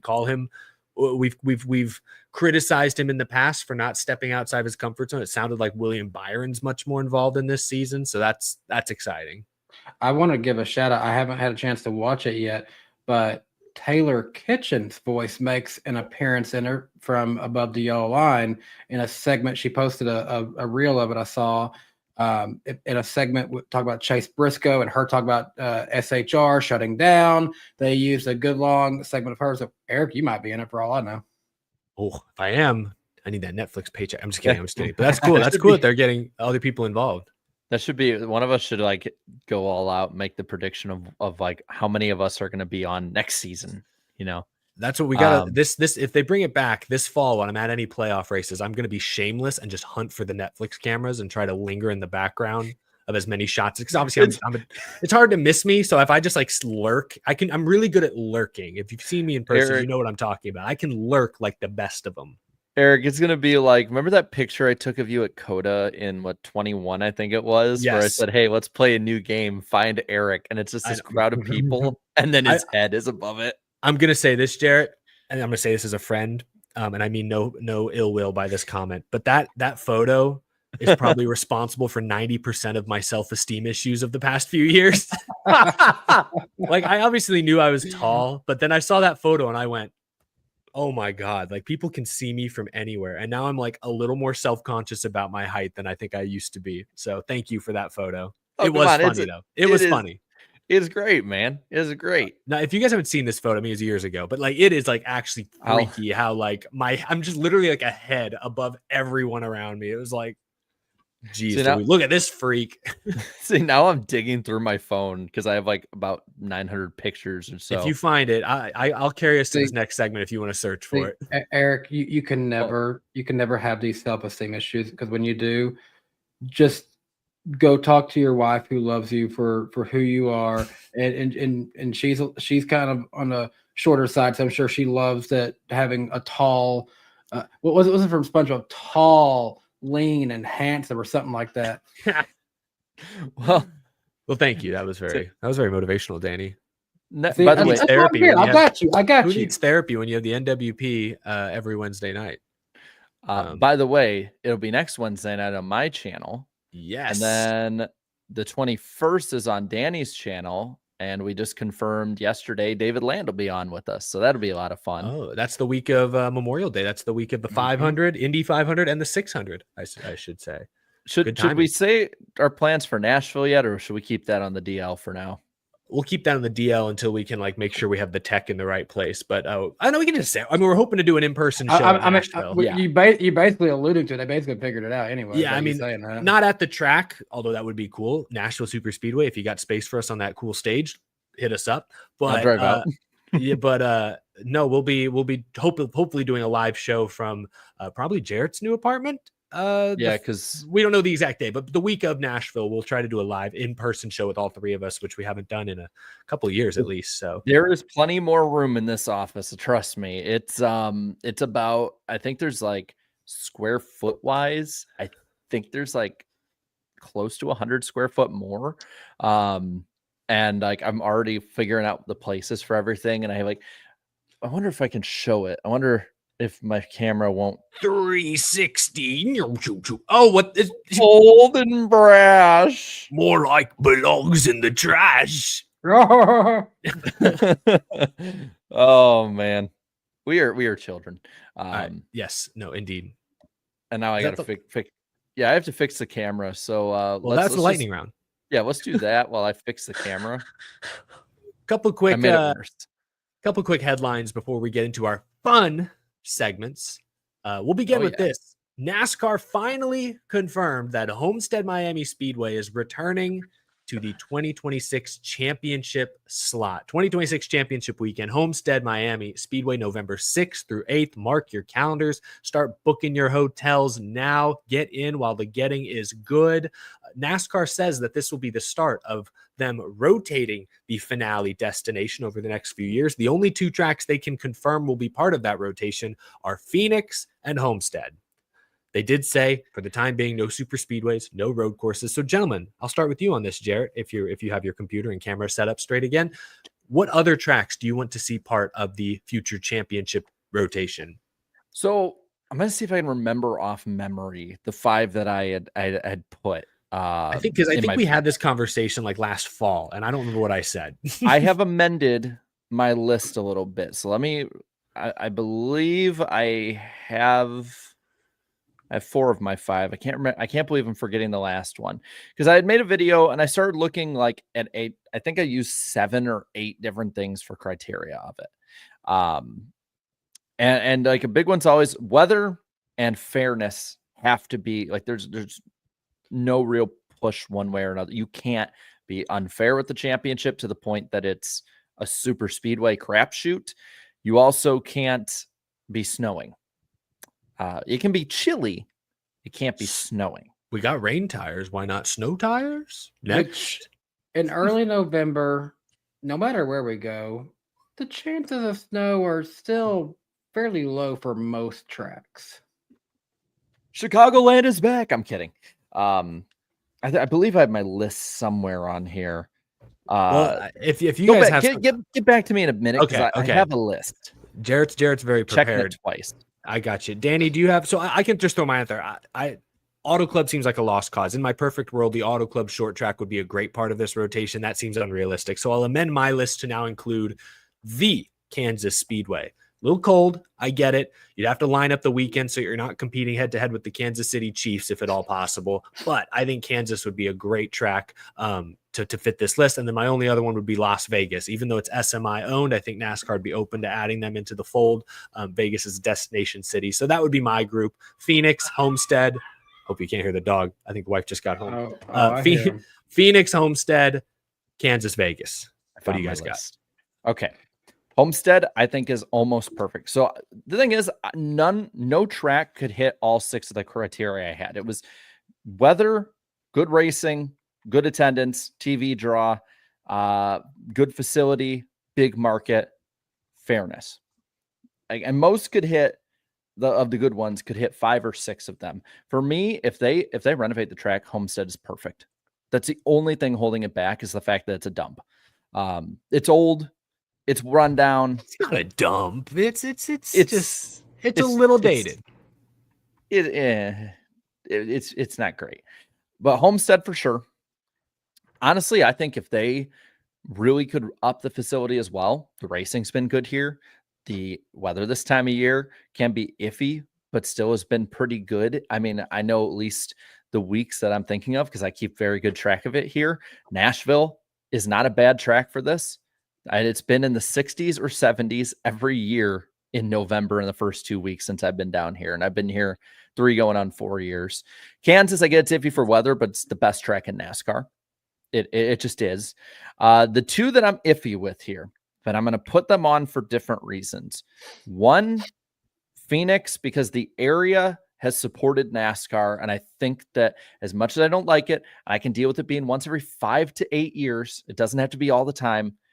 But there's not many areas that support our sport anymore. And if they can improve, we saw with the tires too, if they can improve the tires and we can have a decent race where there's good passing, good tire wear, maybe adding some horsepower can help with that. I honestly don't think that's a bad plan. And the last one, I know I'm leaving out a couple, Charlotte. It's really good racing, hometown championship. It's heart of NASCAR country. I feel like that can be a good one. For me, Las Vegas to me is kind of overrated a little bit. It's good. I think it's not the greatest facility.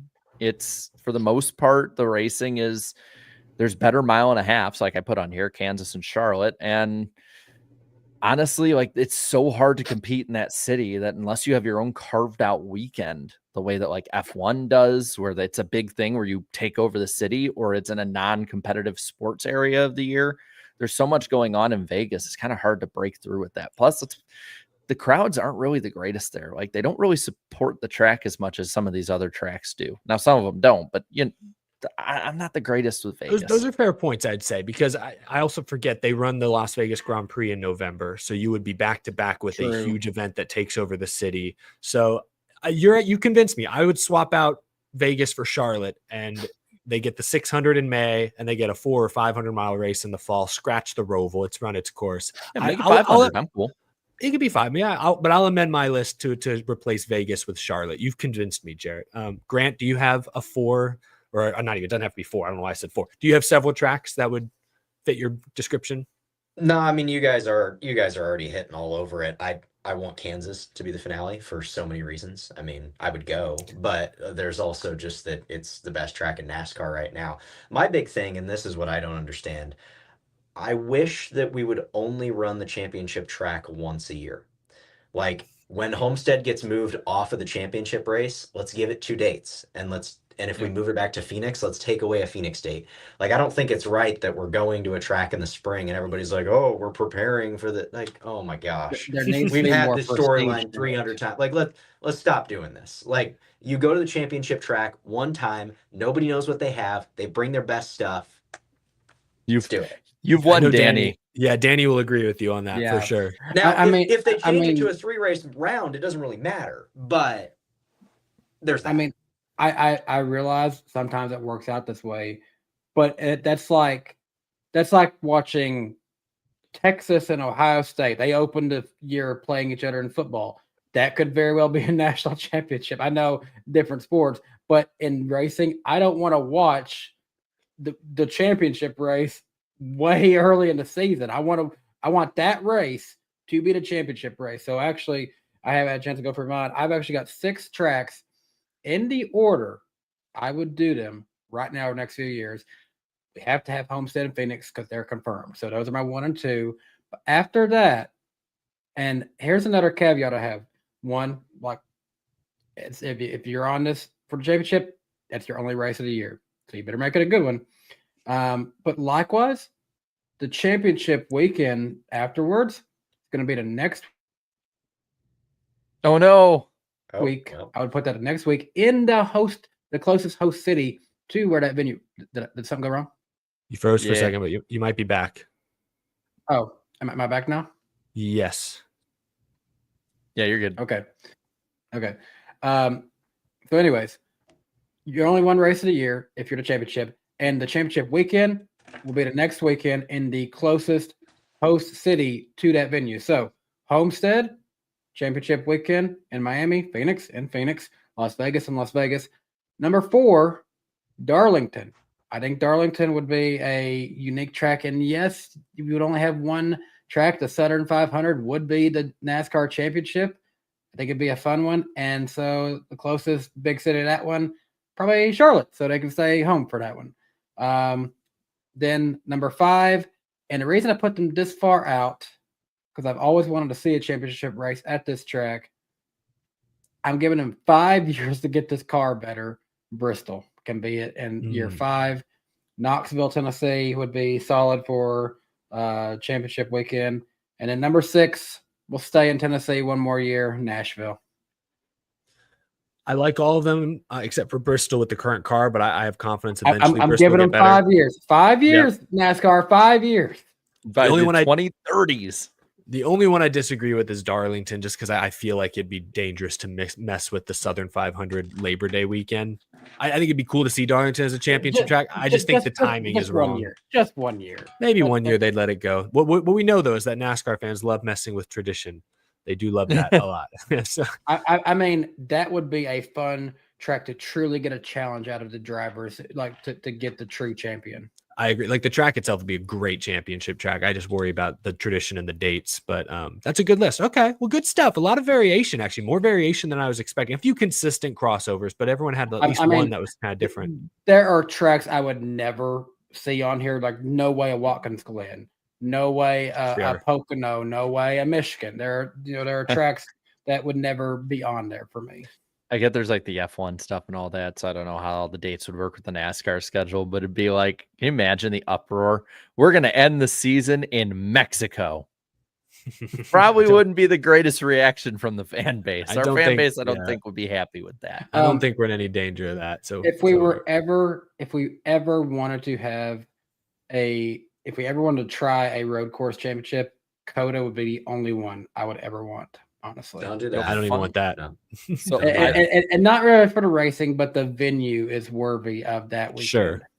So I never want this to happen, obviously. I brought it up, and I'm glad that they dispelled the super speedway side of it. Do you guys know that at one point, Daytona actually was considered in the 80s to be moved from its 4th of July weekend to the championship, and then move Indianapolis in the 80s that they were trying to go there, move Indianapolis to the 4th of July weekend, and then have that be the 4th of July. Daytona is the start and finish of the season.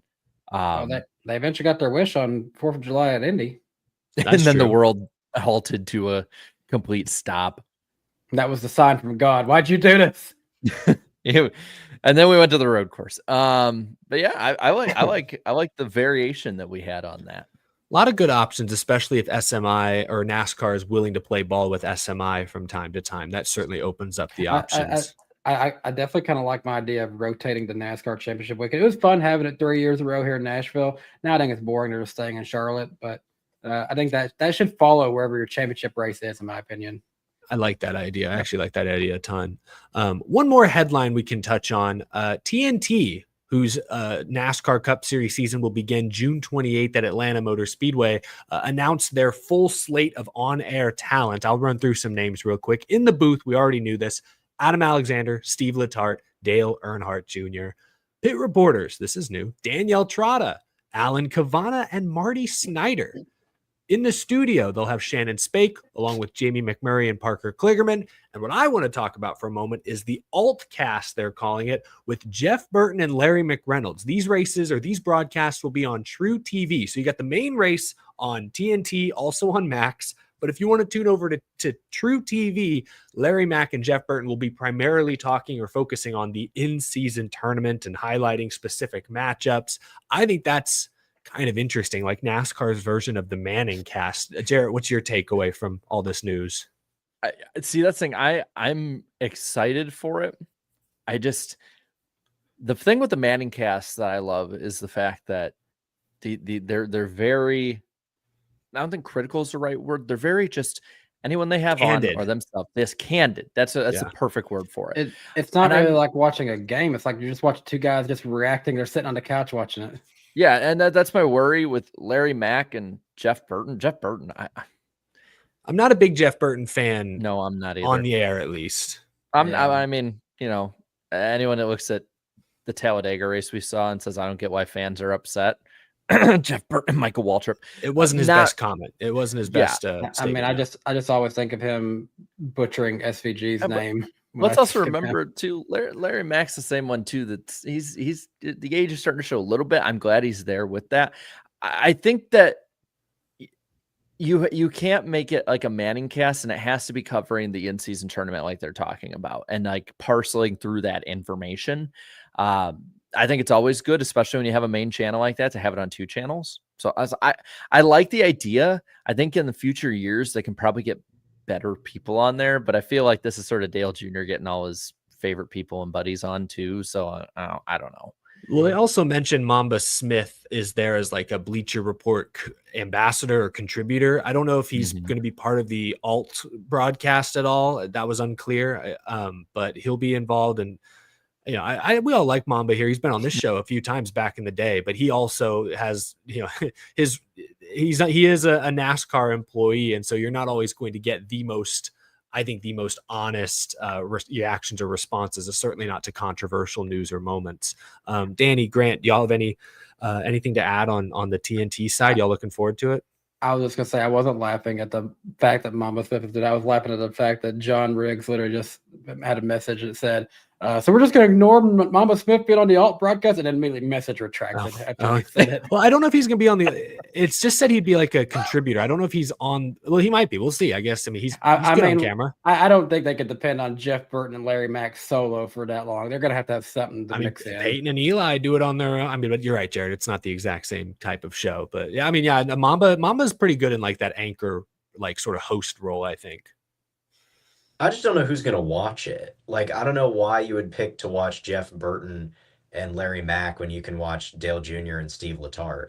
Like, I think Dale Jr. is the quintessential, like, he's the draw if you put him on the alt broadcast, but why would you put him on the alt broadcast? Because he's Dale Jr. I see what you mean. I guess I don't see the vision. If maybe someday they find somebody to go on there that has good chemistry with Burton or somebody that has a name that polls, then I don't know, maybe it'd be interesting, but it just kind of have to see what they do with it. Is it almost, it's like a cash grab, it feels like, because you're going to have people watching TNT mainly for the race, but then you're going to have people who are just flipping the channel and be like, oh, I found the race. Okay, yeah, I watched these guys. Oh, yeah, it's the race. Maybe. My theory is that the in-season tournament, yes, it was probably inspired by the NBA, whose TNT has partnered with for many years, but I think it was also motivated by a desire to break into the sports betting space more closely.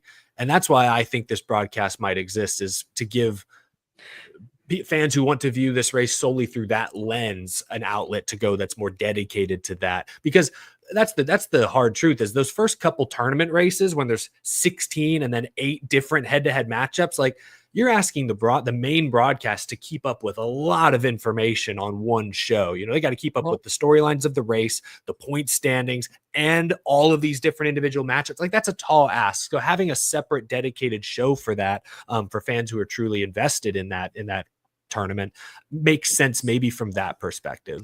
Well, and one thing I think it's being lost with the entire announcements and all that, and I don't know for sure if he's still at NBC. I think he is. There's been no announcement he isn't there, and unless I'm wrong. But it's like, if he's still at NBC, does that mean we get 24 straight races of Steve Letarte? Theoretically, yes. I think he is still at NBC. I think it'll be Diffie, Burton, and Letarte, kind of like last year. I couldn't help feel about that. I couldn't help but be laughing just a minute ago. Snappy452 said, so we dubbing it the Shellcast? You said it, not us. On No, that note, Snappy said it, not us. on that note, I think that's a good sort of period on that conversation there. It's time for some fun segments. It's time first for our prediction segment. Sorry, accountability. I almost said predictability segment. The prediction segment where we hold ourselves accountable. Each host is going to make 2 show or NASCAR or motorsports related predictions. We'll keep track every single week with our accountability session. We'll keep our predictions concise and within the next few years. So jumping into the accountability session, I guess I'll hand things over to you, Jarrett. How did we do on our predictions last week? Well, I did pretty good. I said Texas would get a higher positive percentage on the poll than Talladega, and I got that right. So yay. Good pick. Good job. What about Eric, me? How did I do? You said a driver would take a selfie with the Buc-ee's mascot in Texas. I need to stop making these predictions because it's I always am like, oh, a driver's gonna do this on social media or he's gonna dress up in a funny costume. And I think it's because I'm wish casting, like I want that to happen because it would be funny if I got it right, but I never get these right. I need to stop. I'm right there with you. I did the same thing.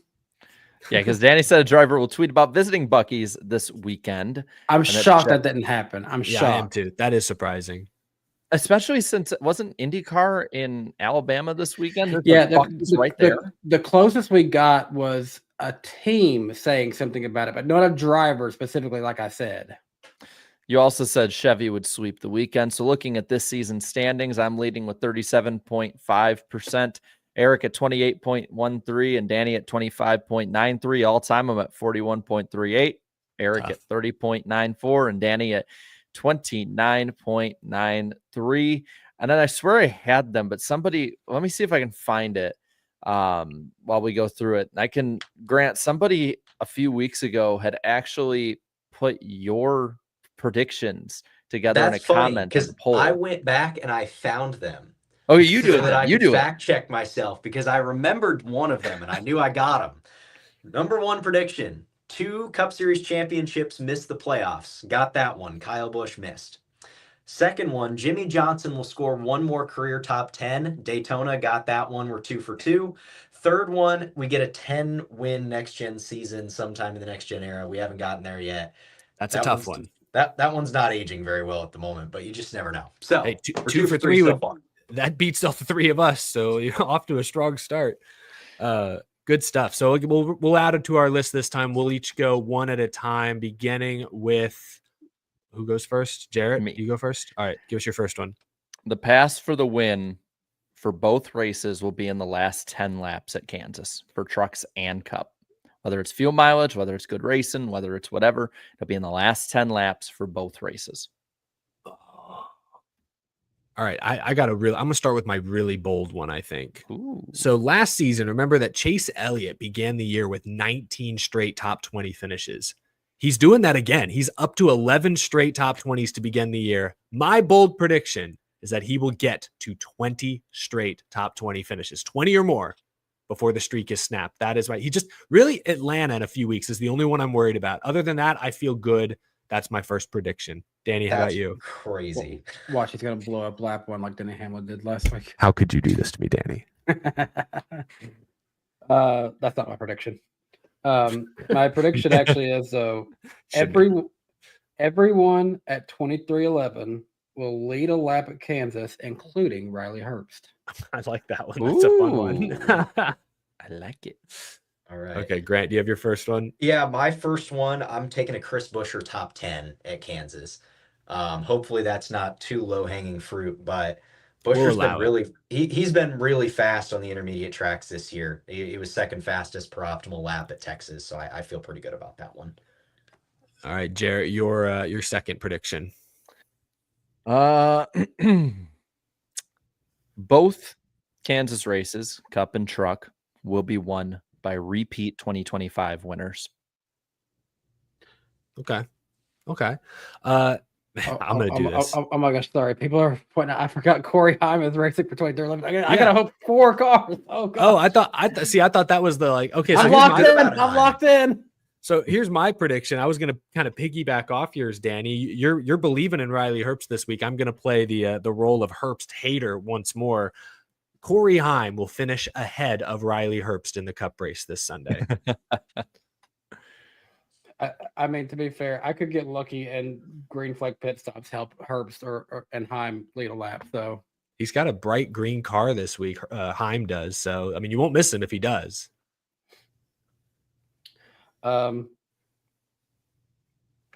Chiefs will be referenced some way on Sunday's broadcast. Oh, damn, that's a lay. That is a layup. Look! I went for Herbst to lead a lap. I got to go with something. Okay, easy. fair enough. Okay, what's your last one, Grant? My last one is kind of a homer prediction. So now I'm doing Auto Racing Analytics Independent. And so one of our clients this year is Sammy Smith. And so far, Sammy has really upped his game on restarts this year. And so I'm going to go ahead and say that he's going to be the 2025 Xfinity Series Restarter of the Year, meaning that he will have the best average of positions net and retention rate, according to my Auto Racing Analytics data.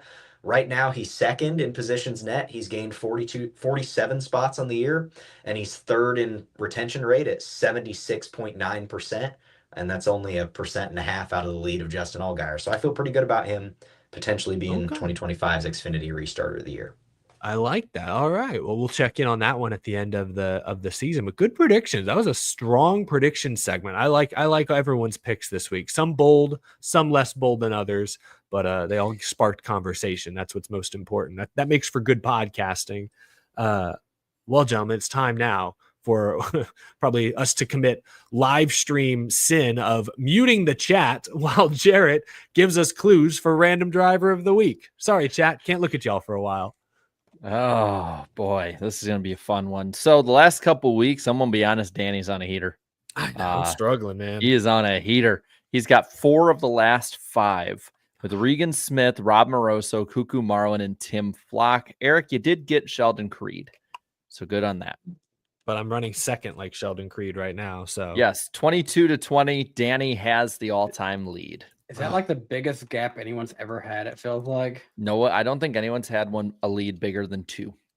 Oh, then I can't be denied. I have to win this one, or at least I can't let Danny win this one. That's what's most important. Grant could steal it from us. So last time I was here, I folded. So if it makes y'all feel better, the chat hasn't got it yet, so there's that.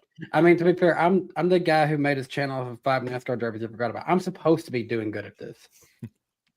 All right, you guys ready? Remember, you got 3 guesses you can have on this. So there are 21 clues.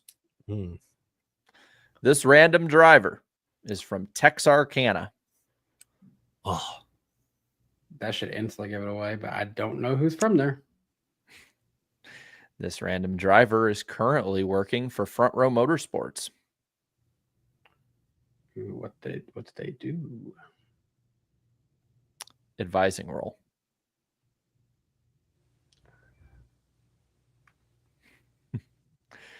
This random driver's hero is Smokey Unick. I'm like checking the chat, making sure. have they already got it? No. Oh, okay. Well, someone might. I'm not checking that much. This random driver was a part of the Alabama gang. Oh man, that should be a huge hint. But he's from Texarkana, or he or she, I guess, probably he. What? How is it? Honorary member? Yeah. Wait, what? Well, you got to listen to the next clue, guys. Okay. This random driver's early years racing were on short tracks in Tennessee and particularly Alabama. So honorary.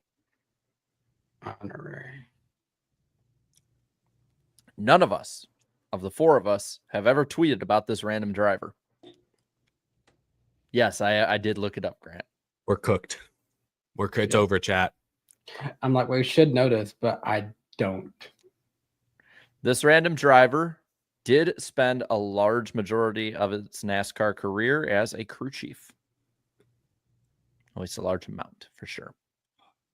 Starting to see the answers trickling on in. Is that a hint? Dick Trickle. Finally. No, I know he's not from Texarkana. We already did that. Oh, we did what? Huh? All right. No, I wasn't a guess. I was kidding. I know he's not from Texarkana. This random driver made 455 career Cup Series starts. Oh. Wait, and that's him as a driver, not the crew chief, right? As a driver, yes. Okay.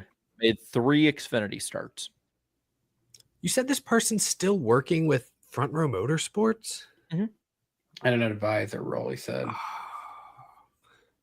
Because I was going to guess, I'll just throw it out there. Why not? I'm not going to burn all three guesses. I'll throw out Red Farmer. Red Farmer. Probably not it. Yeah, didn't think so. Went off Shot the in the board. dark. Went off the board for Eric. This random driver had 17 Cup Series top 10s as a driver and 1 Xfinity top 10.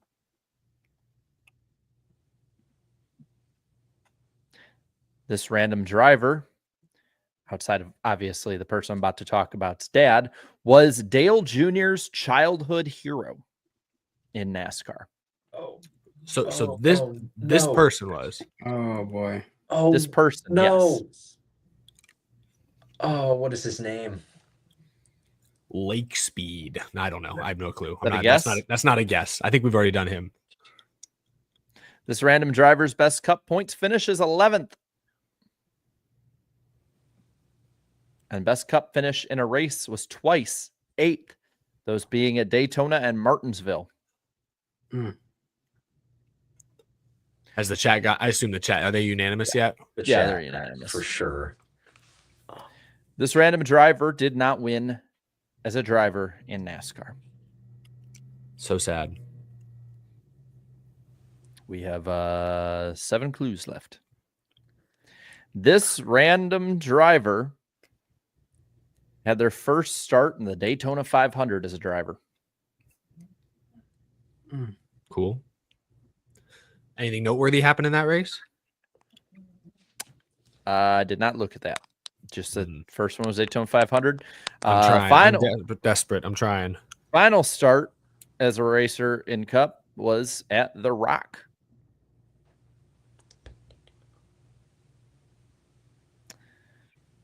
This random driver's career was largely sponsored by Alka-Seltzer. Oh, wait.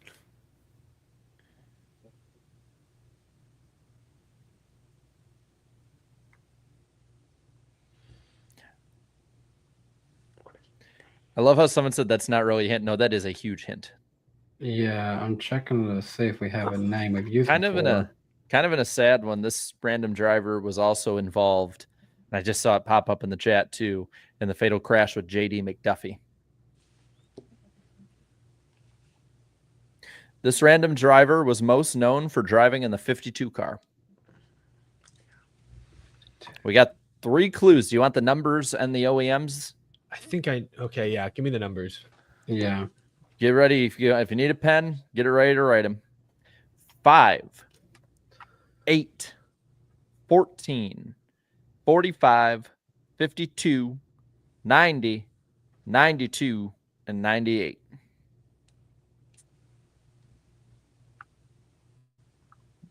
I think is it Jimmy Means? Yeah. Is it Yes. weird the Alka-Seltzer one is like what put the image in my head? And I'm like, wait a second. I was about Well- to say, did I have to get to the nickname of Smut? I couldn't remember who it was, but I remember Dale Jr. saying a story. Didn't Jimmy Means take him somewhere one time? A certain place, maybe he shouldn't have took him. That was Ken Schrader. Oh, okay, I know what story you're But- talking about. Yeah. But Dale Jr. hung out with Jimmy Means' kid when they were kids. Chat. I'm checking the chat now. Oh yeah, Oh, they yeah, were pissed at us. They were furious. When you were talking about, once you gave the clue that he was Dale Jr.'s hero, I'm like, I'm pretty sure he had him on I'm pretty sure he had, was it his son or somebody on his podcast at one point? He Where he did was have Jimmy talking Means. about, okay, he was talking about like all of the time when he was in a really good car in a race that his dad was in, and he like didn't care about his dad. He was just paying attention to that car. And then I think he also let him run one of his Xfinity cars when they wrecked out at Daytona or something, but I couldn't remember the guy's name. And The 52 car, especially so part of it, I did like a sponsored thing with Alka-Seltzer a couple of years ago, and I remember we were like digging through old paint schemes because I think there was talk of running a throwback, and I remember stumbling across the Jimmy Means scheme, and so that's like it's weird. I'm embarrassed that's where I like first sort of made the connection. By the way, his nickname being Smut was Smut is the substance that is left after smoke. Smoky Eunuch. Jimmy Smut means because his hero was Smoky Eunuch. So for those who get your mind out the gutter chat, those are I'm seeing some gutter comments. It's too early for the gutter comments chat. Save that for the poll. So until I heard the numbers, the name I was thinking of was Buckshot Jones. He also drove an Alka-Seltzer car. Mm-hmm. But then I didn't Matt hear Kenseth drove an and I was Alka-Seltzer hooked. car. He did drive it. I see it right years. now. I'm looking up the Google images. I have an Alka-Seltzer koozie in my desk somewhere. Nice. Sweet deal. I'm pretty sure you gave that to me, Eric. Oh, yeah. It was probably part of that sponsor deal.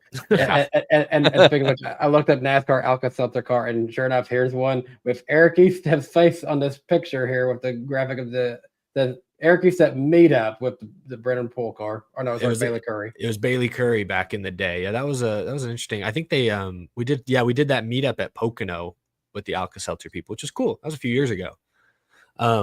Awesome stuff. Well done, everyone, with the fun segment, the random driver of the week, the prediction segment. Jarrett, do we want to add one more brief fun segment that I saw on Twitter this week? Do we have time for one more brief segment before we talk Kansas? I can pop it up. We might not all be on camera, but I can switch. We don't have time for fun. No, we got to have more time. There goes our guest. Oh, let me see if I can move myself down or something. Hold on.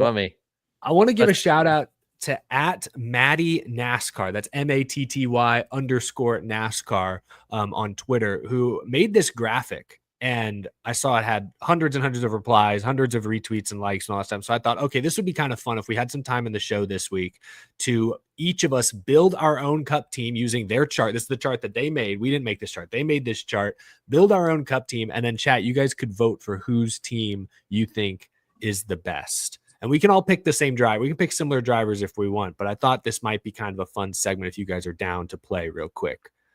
Yeah. I can go first because I'd already given it some thought, but I don't know if you guys had a core ready. I will say I was a little surprised to see like Eric Jones, Josh Berry, even SVG in the $2 category. Like I think Eric Jones is really talented, but like results the past few years wouldn't blow anyone away. So I was a little surprised to see some of the rankings here, but yeah, gives us some money to play with. So you get a 4-car team. You got to pick 4 drivers. I've got mine. Okay. Grant, you want to, he can lead us off. Are you able to put it back on the screen for us, Jarrett? Yes, I am. Give me Kyle Larson because Kyle Larson is currently the best driver in the Cup Series, bar none. There is no discussion. I think he's the best driver in the world. I'm going to say it. He just crashes a lot, and I'm okay with that. The reason I'm okay with the fact he crashes a lot is because I'm going to grab his counterpart, William Byron, which is the perfect duo because William Byron is Mr. Consistency, but he's not quite as raw fast as Larson. He's going to pick up the pieces. Hendrick's got a great pairing there. Also give me Ross Chastain because I definitely want the best restarter in the Cup Series. Okay. And that should leave me $2. Yes. And I will take Carson Hocevar because my gosh, I mean, he is cooking his Spire teammates. It's crazy. A ton of raw pace from Hocevar. Okay, I can do my 4 if you guys want. I'll go next.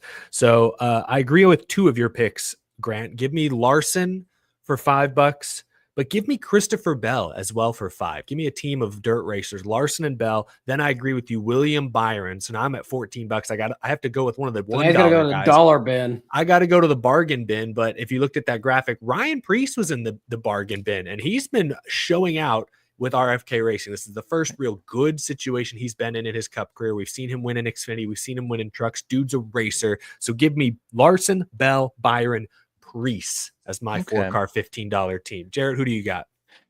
I got Larson and Bell as well. I think those are the 2 most raw talent drivers. I'm going to go with a $3 bin and take Chris Buescher. I think with good equipment, he does very well. And then $2, give me Carson Hocevar. Okay, another one for Hocevar. All right. Larson, Bell, Buescher, Hocevar is my team.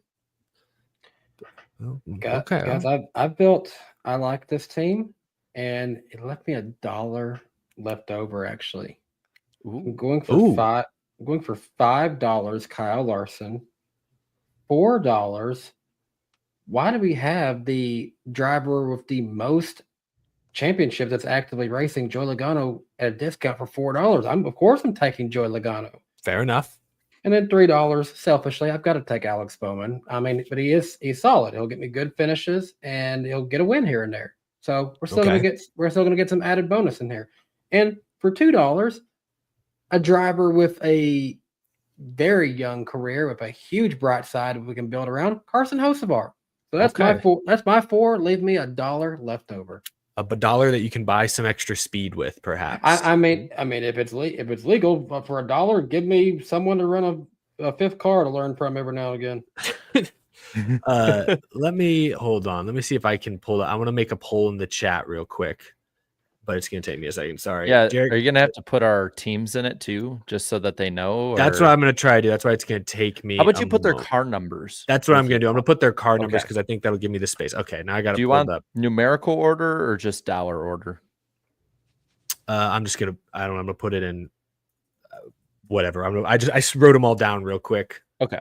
So I'm going to put, all right, we had Grant's was Larson, Byron, Chastain, Hocevar. I do like that group. A lot of just pure speed in that group. Mine was Larson, Bell, Byron, Reese.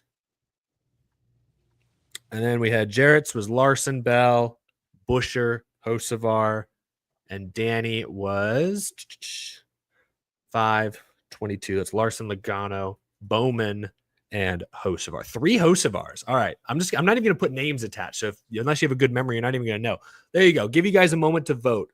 Which 4-car team of drivers that we bought for $15 or less using at Maddie NASCAR's poll, who do you think has the strongest overall team? We'll let it go for a few moments. I want to see where we're at. Okay. Ooh, it's okay. Everyone's got some votes right now. Oh my God, it's all over the place. I don't. Like, fluctuating like crazy. I'm surprised. Yeah, why? I'm surprised Jarrett's right now in last place. I'm a little surprised by that. Well, now I am. Now they're catching up. Oh, it's close. All right, this is interesting. Someone said I'm choosing. Oh, I thought it said Scott McLaughlin as their test driver. No Eric Jones buys is crazy. I think the fact that Jones was $2 on that chart, I think made us stay away. I think he's slightly overvalued. No Chase Elliott buys either. I mean, yeah, that's interesting. I just can't believe that with the current championship format, people don't see the purpose of having Logano on here. I'm putting the thing back up on the screen so people can see. Yeah, so we all picked Larson. 3 of us picked Hocevar, which for $2, that's probably a decent deal. That's a steal.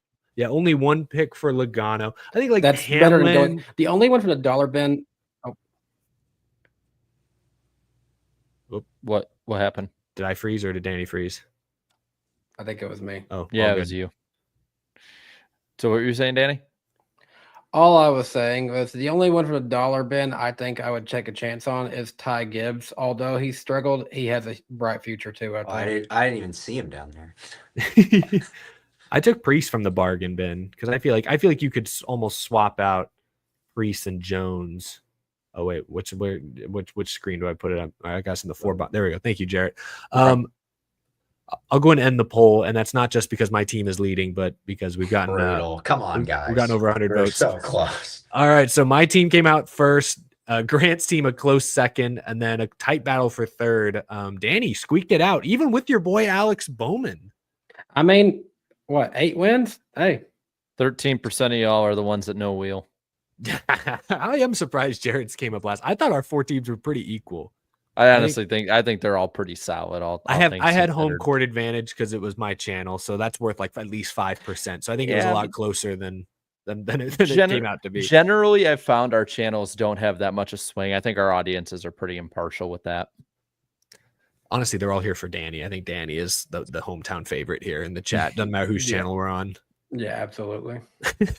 That was fun. Anyway, thank you guys for indulging me. I saw that. Shout out again. I don't have his handle pulled up on the screen, but at Matty MATTY_NASCAR for putting that together was a fun thought exercise on Twitter earlier this week. Okay. Now, gentlemen, we can get into Kansas Speedway, wrap this episode up, end on a high note. It's a doubleheader. Trucks and the Cup Series are racing. Jesse Love running the RCR number 33 in Cup, with Corey Heim running the 2311 number 67 as well. William Byron and Brandon Jones are dipping down to the Truck Series. Carson Hocevar is as well. We'll start with the truck race Saturday, the Heart of America 250. It's a 134 lap race, 30, 74 lap stage breakdown, starts at 7:30 p.m. Eastern on FS1, also on the NASCAR Racing Network and Sirius XM for the radio. Weather looks pretty good. Little cool, 56 degrees, little cloudy, 17% chance of rain. Corey Heim is the defending winner. The Cup race is the Advent Health 400, 267 laps on Sunday. 80, 85, 102 are the breakdowns. 3 p.m. Eastern start on FS1, MRN, Sirius XM, 76 degrees, 13% chance of rain. Sounds like a beautiful Sunday at the track. Kyle Larson will attempt to defend his spring Kansas title, where he bested Chris Buescher by that much, give or take, something like that. It was almost a 4-wide photo finish 1 year ago. Very exciting. A lot of folks looking forward to this race. Jarrett, do you have the pick points pulled up? I do. Yeah. My predictions may be awful, but my race picks cooking. I got the lead, 190 total points. Danny is up to second, actually holding strong in second, I should say, minus 10. Chat, minus 15. And it's real tight there in third, fourth place. Jarrett is in fourth currently, 17 points out of the lead. Everyone's still within striking distance. The draft is keeping us close. I want to make a point here. I've noticed.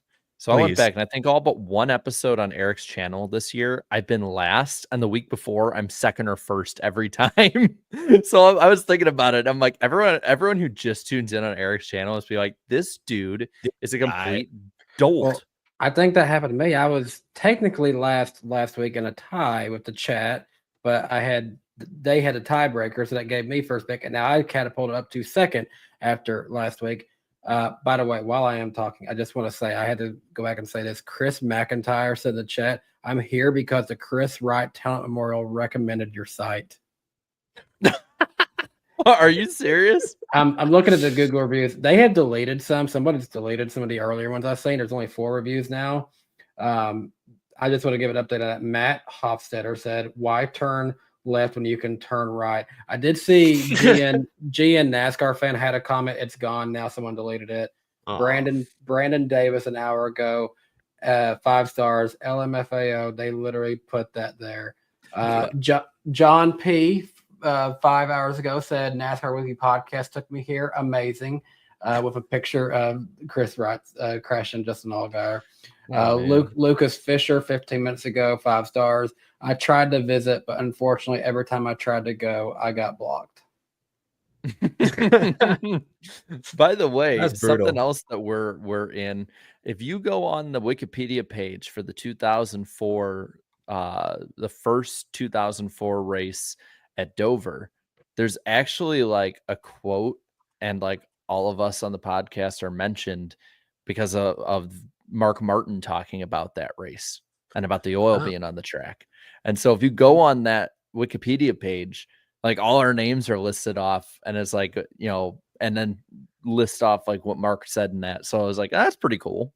That's neat. Nice to be credited on something. That's kind of pretty cool. Do you know approximately where it's a pretty, oh wait, here it is. I think I found it. Yep. Wow. Yeah. It's like right at the bottom, I think. Or like there. In an interview 16 years later on the NASCAR Weekly Podcast on YouTube of YouTubers Eric Eastep, Jarrett Lundberg, Darren Gilliam, Matthew Henson, Slapshoes. Wow, they put his legal name in They got his legal name out. Whoa. And Daniel Baldwin, Danny B Talks, Mark Martin talked about the race when he mentioned Kane Spin, saying that he never felt nor saw any oil on the racetrack. Honestly, I forgot I knew Slaps from him. I can't believe it's just out there on the Wikipedia like that.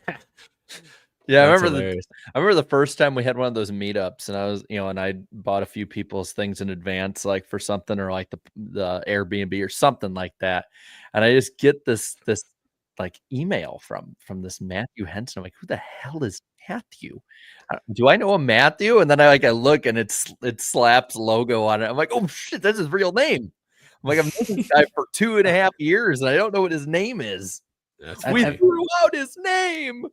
That just randomly reminds me. Sorry to get off topic here, but you talk about the first race we went to with Slap being the first race we went to with him was Bristol. And when I told Claudia, yeah, this guy Slap Shoes is coming. He's coming he's flying in from Japan for this race, and she's thinking there's gonna be like this full Japanese man coming to save us. So she's like slap shoes. Is there some sort of translation error? Like what kind of name is that? I remember because he came in and he's just like, I am so tired, but it's Yeah, the Bristol, jet lag had to be. baby. Ugh. Oh, Well, man. back to Kansas. Sorry, we did get off topic there, but that was funny. We'll go in reverse points order. Grant, since you're here, you are the guest. You get the advantage of sniping a pick from us in both races. So we'll go with one race at a time. We'll start with the truck race. Grant, do you have a pick to win the Craftsman Truck Series event? Oh, I'm so sorry for the things I'm going to do to you guys and just take people off the board. Unfortunately, I forgot I have to pick the truck race. So I'm going to pull that up really quick if I can. But let's be honest, I'm probably going to pick Corey Heim. I mean, we all know what's coming. I didn't even bother putting him in my notes because I knew he'd be off the board Yeah. soon. So let me just. I need there, to tell but the why though, and I'm getting okay. Now I have it. Yeah, Corey Heim. If you actually go on autoracinganalytics.com and look at his team rankings graphic, it's basically a perfect circle. It's completely ridiculous. Like the guy has no business being in trucks anymore. On the year, on all non-drafting ovals, he has an average median lap rank of 2, meaning that he averages the second fastest car in the race, just no matter what. On intermediate tracks, it's a 1.25. He had the fastest car at Texas, at Miami, and then he had the second fastest car at Vegas. Oh, he also had the fastest car at Rockingham. It's completely ridiculous. Corey Heim's going to win this weekend. So good pick. Jarrett, you got next. Yeah, it's picking for second at this point. Hocevar's racing this week, right? Yes. I'll go with Hocevar. I think that might have been the chat's pick. Because Is he in the Hocevar's 7 this week? I think he's in the 7. I think Byron is in the 07. Yeah, Byron. Because The chat, up. you got to pivot. I think they're pivoting to Byron. It looks like they're pretty quickly going to Byron. Yeah. Chat gets William Byron. So Danny, who's your pick? Who you got number 4? I didn't like this pick, but I'm gonna have to go with it. Lane Riggs. That's not a terrible pick. I He was love good that here. pick. Yeah. I actually really like that pick. Recently, I've realized I think Lane Riggs may be. I'm going to do a video at some point on Auto Racing Analytics later in the year. So wait for it, where I rank Xfinity and Truck Series prospects. I think Lane Riggs rates a lot higher than we're necessarily thinking. His outstanding metrics look pretty darn good for somebody his age. I would agree. Since the second half of last season, he's been on it. And I mean, the guy's he's a weekly series champion. Well, he's good. He was last year's restarter of the year in the Truck Series, and I didn't put a ton of stock into it because he was running, I think, lower than he should have been for a lot of the year.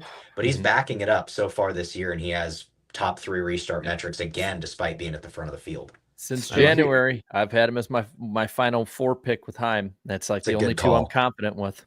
It's a good call. Speaking of being on it, I'm just giving an update on some of these reviews for the Chris Wright Memorial. Chris McIntyre has a good one.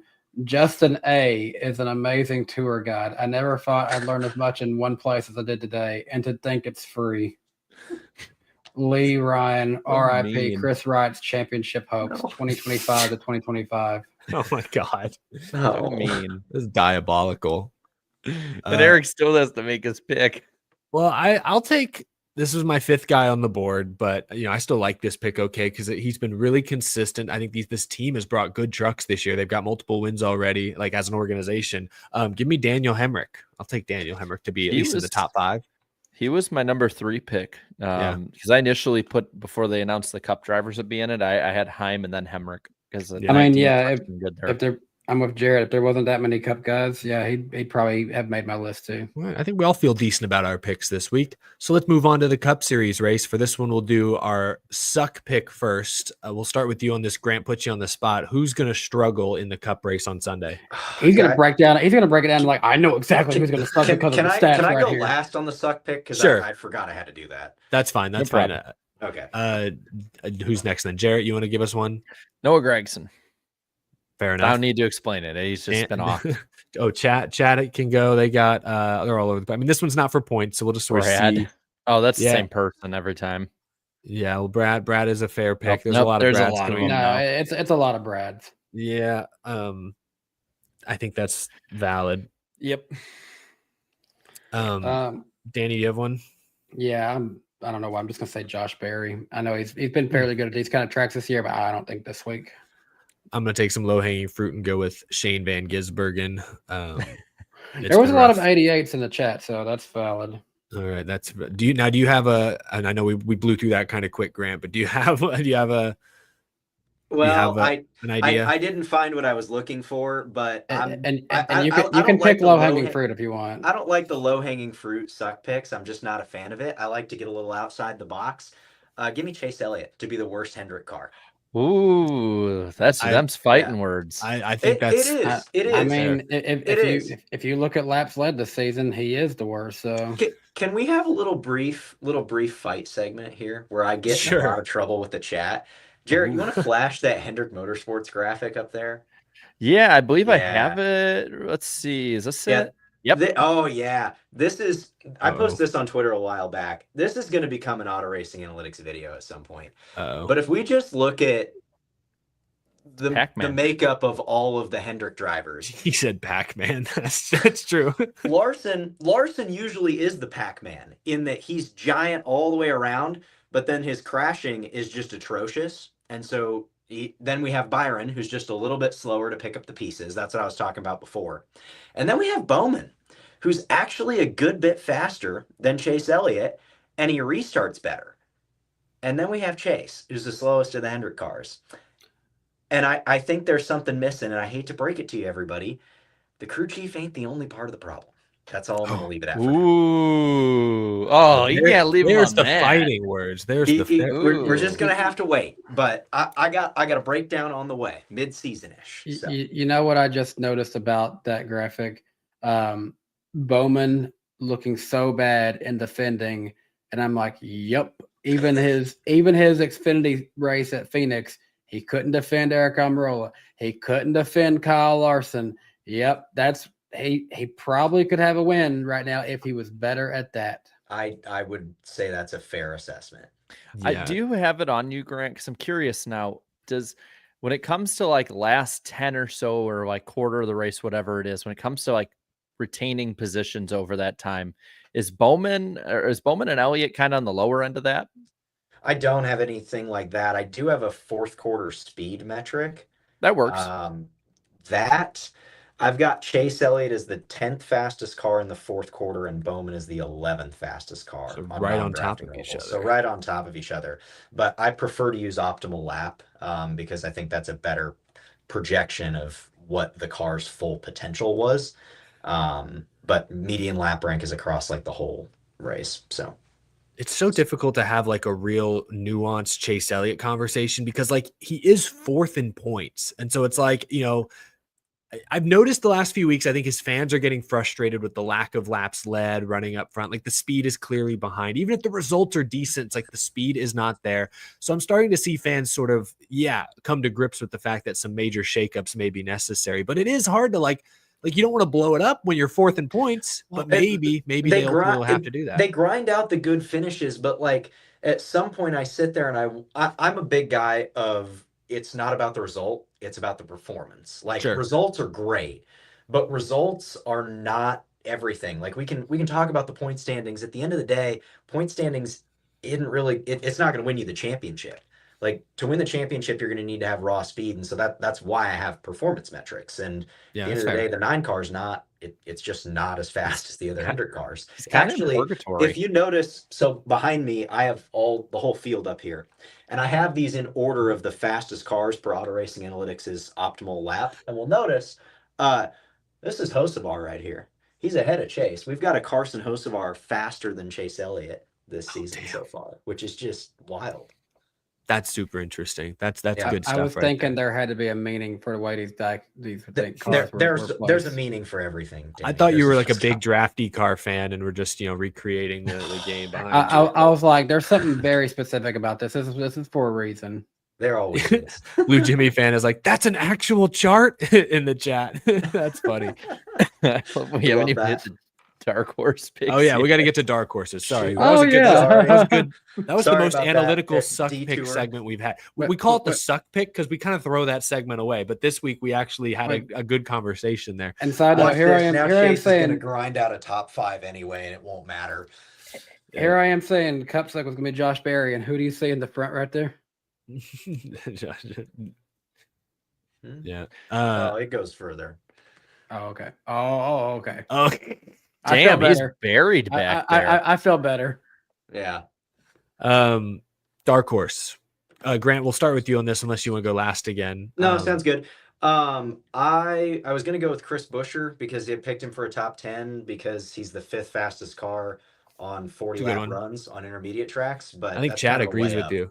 No, Chad agrees with you with Buescher. Okay. So that's he almost won this race last year and was really good at tech. If it was a layup, I was gonna take Hocevar. So whatever. Both solid picks, I'd say.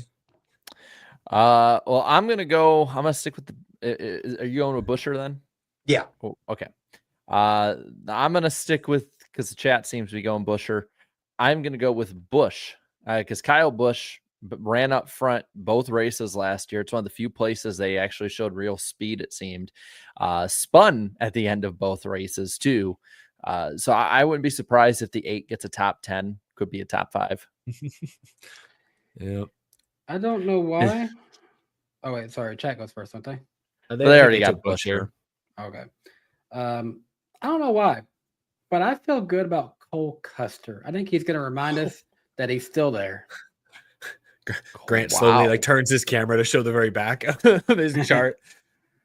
Do you even have a Cole Custer diecast?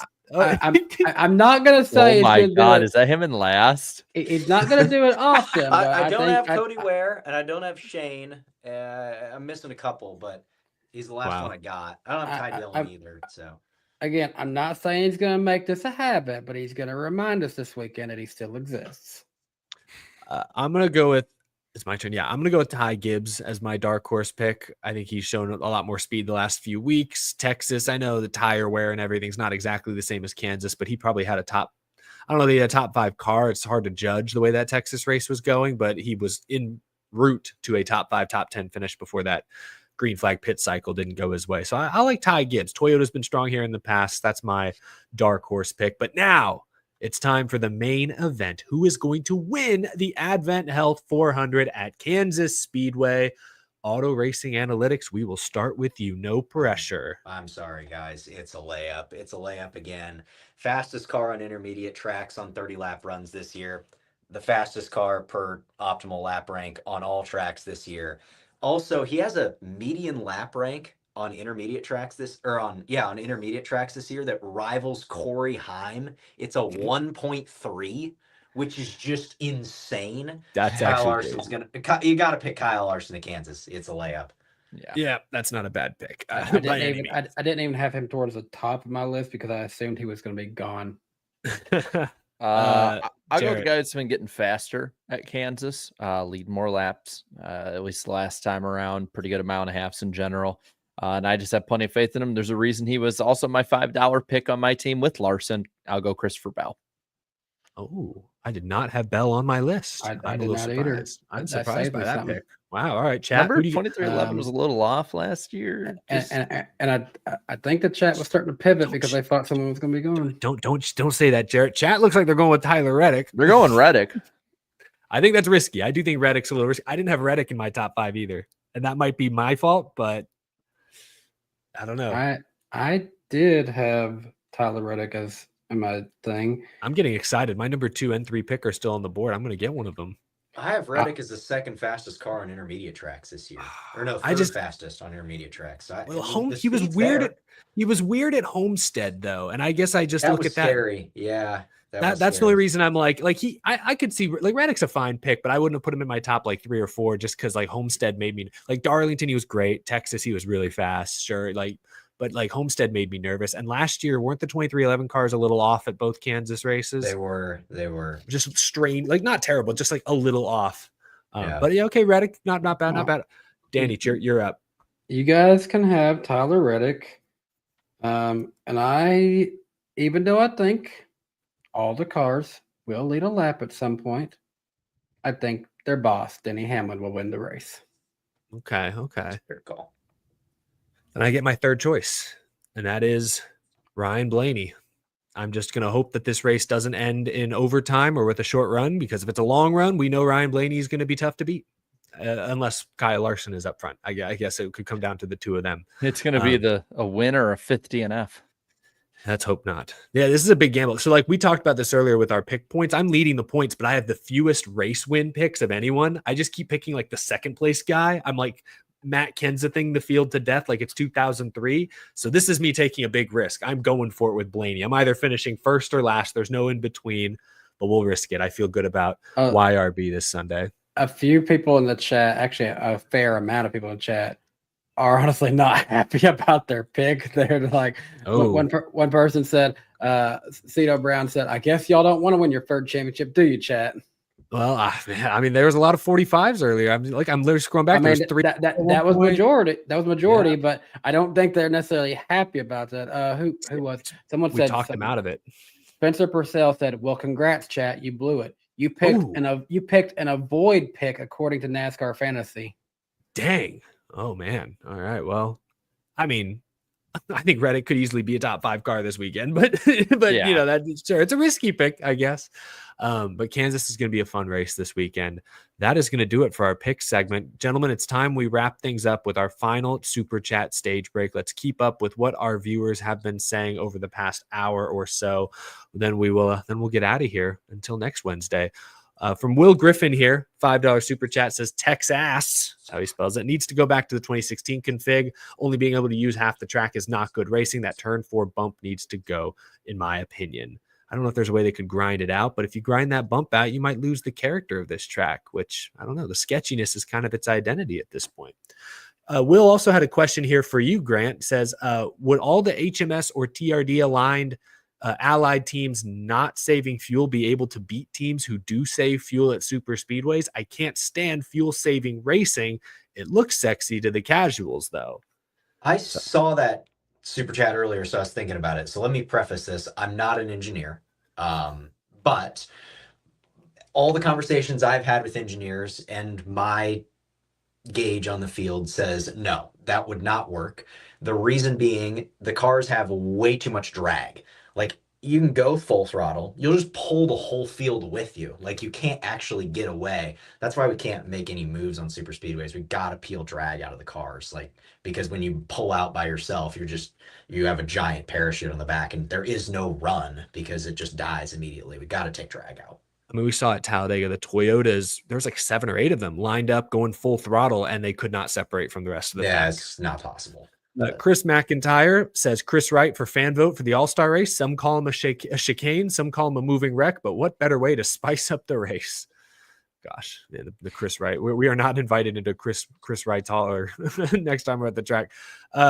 Zinthroth says, last time I was here, I called Jones the GOAT. Then he gets a top 5. We are eating good top 5, baby. Lots of fire emojis.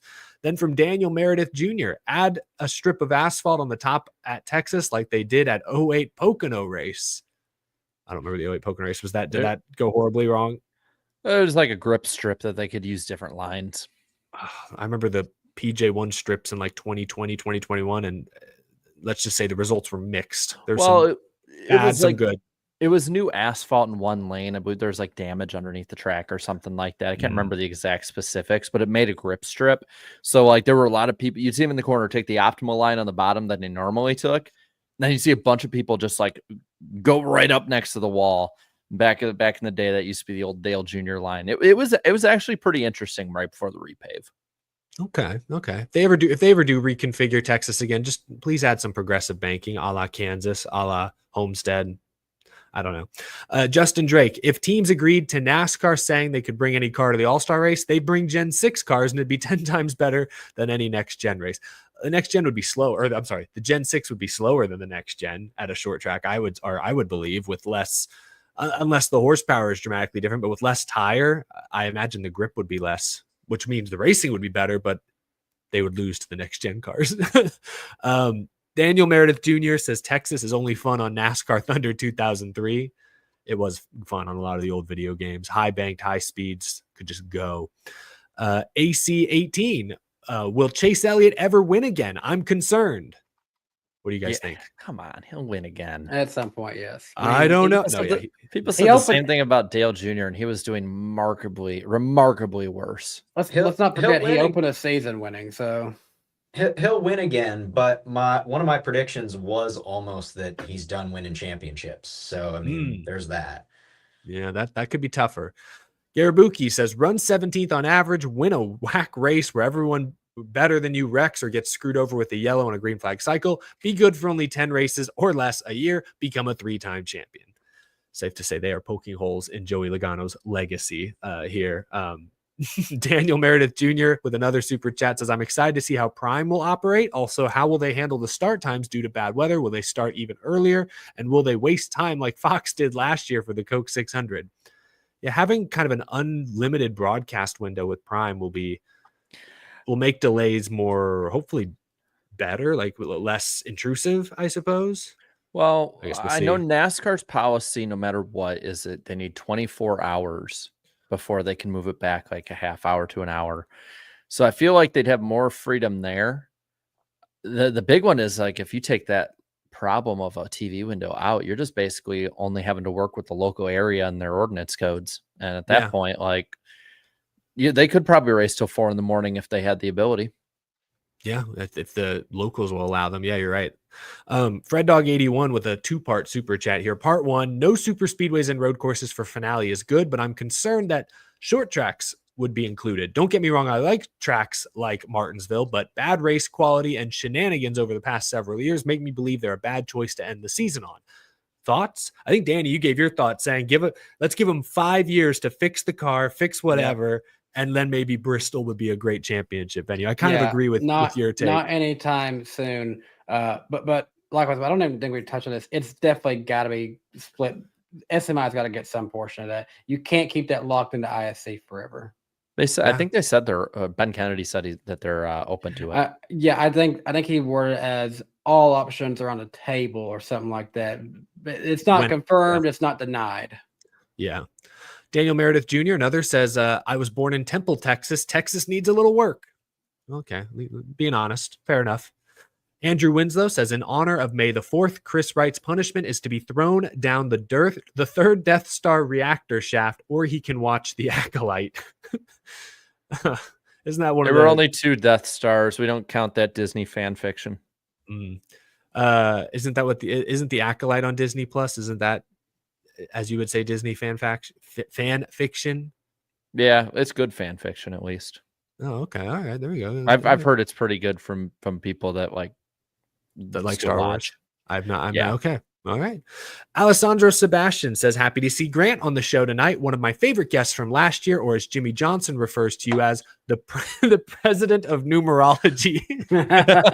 I can't say I've ever been referred to by Jimmy Johnson. I had to have given you like a cool title or something. Like that's like their whole thing is cool titles.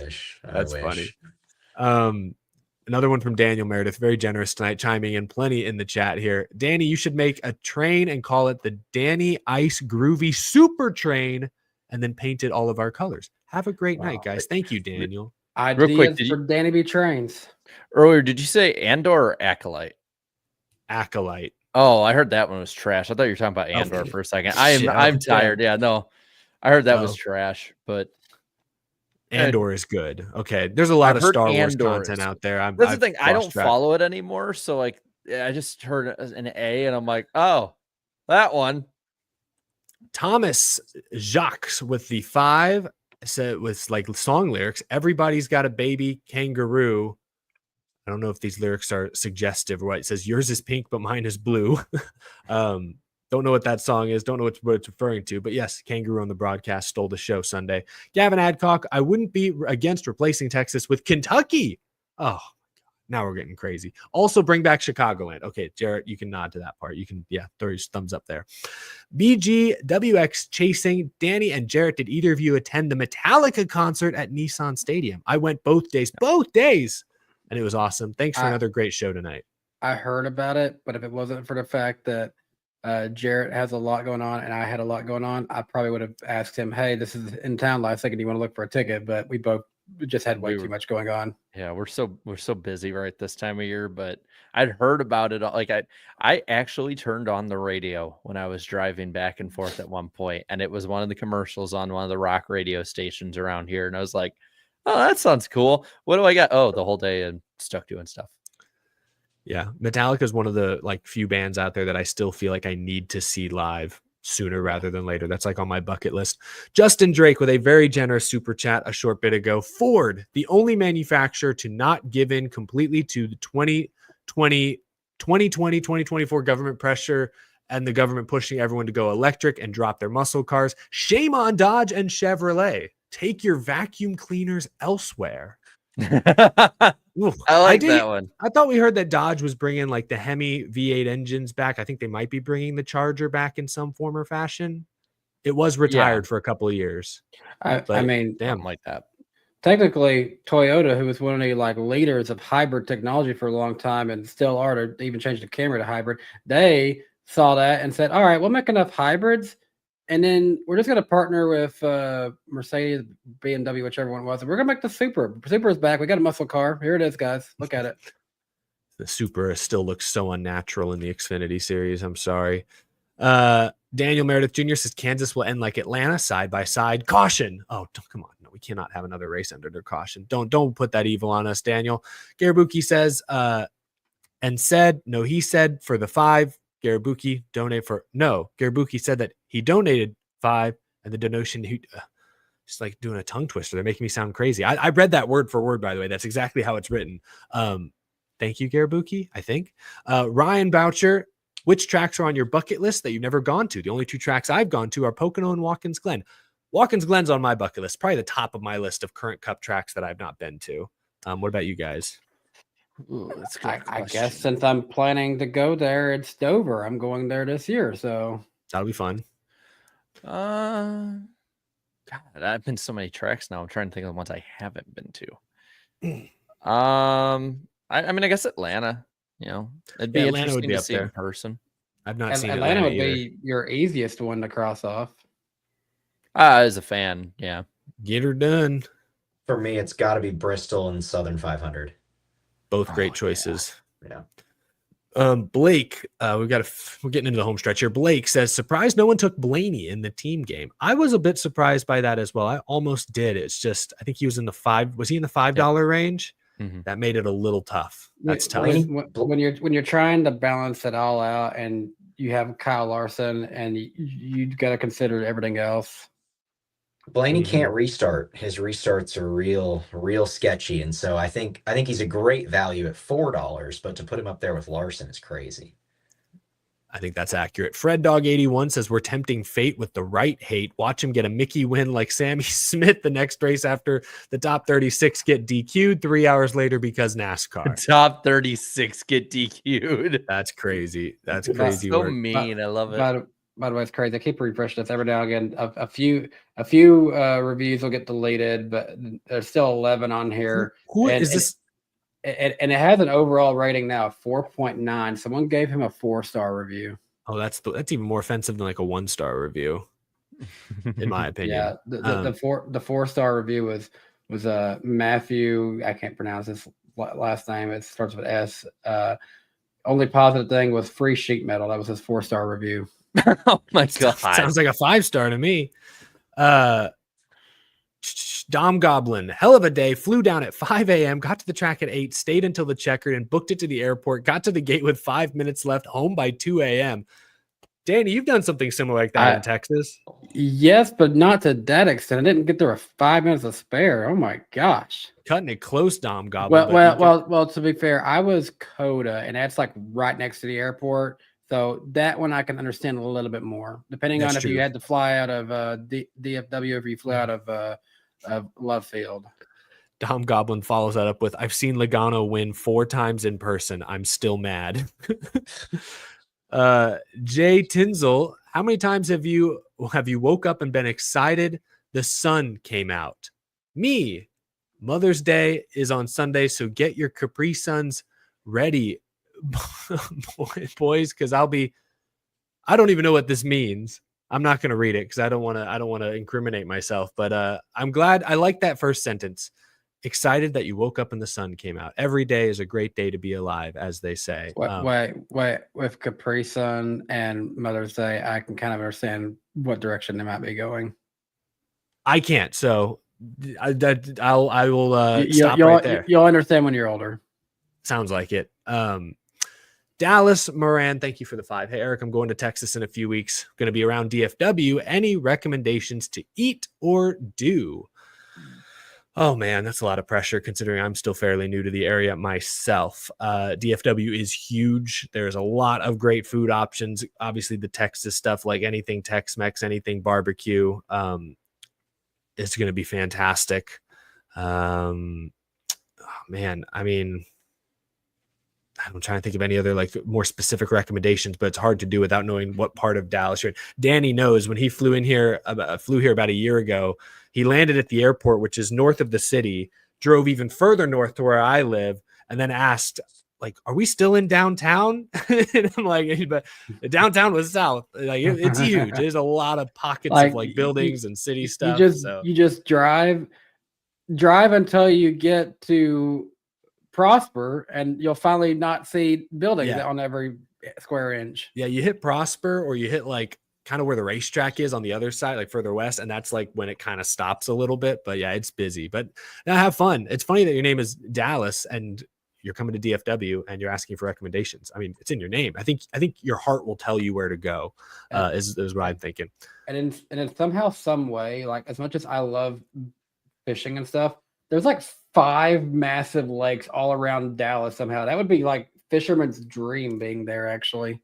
I stumbled, my friend and I were in Fort Worth a few weeks back just to hang out, get lunch and vibe. And it happened to be the same weekend as the Bassmaster Classic, I think was in town. It had a whole convention and everything. And I was like texting Danny, and I think we talked about this on the show, but I was like texting Danny, like, what is all this stuff? We did. He's like, do you know who this person is? Yeah, you're just looking at the Richard Petty of bass fishing right now. Walked right past him. He had a big line of people ready to asking for autographs, but I was like, I don't know who he is, but I'll find out. Texting Danny.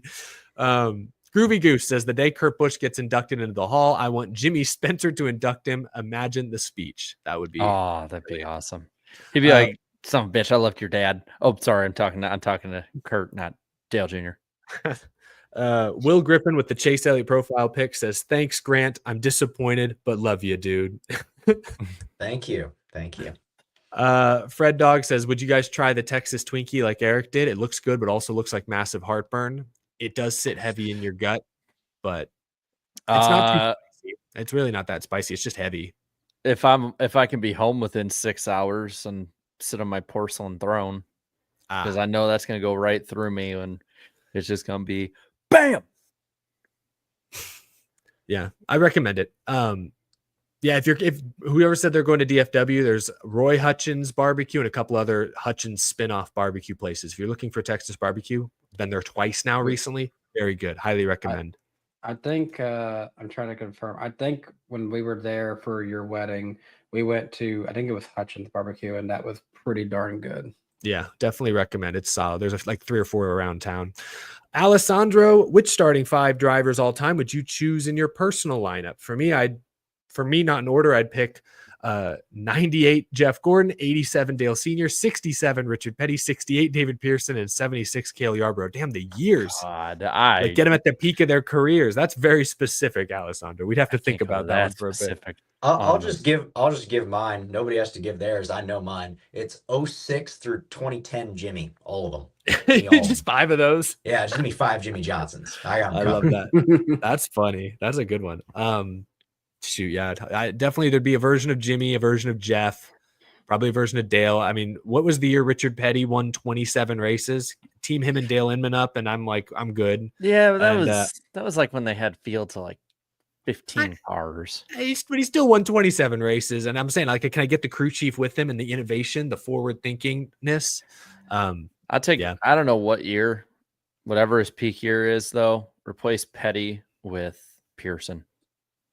David Pearson is amazing. No, Pearson is a good pick as well. I honestly, Alessandro's 5 is really hard to beat. Final super chat. Appreciate you all sticking with us tonight. I know it's been a long night, but it's been a good time. Groovy Goose says, Eric, what's your take on Texas chili without beans? It's good because I don't love too many beans in my chili to begin with. But like most Texas cuisine, it is heavy. It sits in you for a while. All good things in moderation. Could say that about most of their barbecue, Tex-Mex, so on and so forth. But it's delicious. I like it. That's it. Gentlemen, thank you so much for sticking with us. Grant, especially you. It's great to have you back on the show this week. Thanks for sticking with us tonight. And I don't think I forgot. I totally forgot to put the link in the chat, but I will add it here in a moment.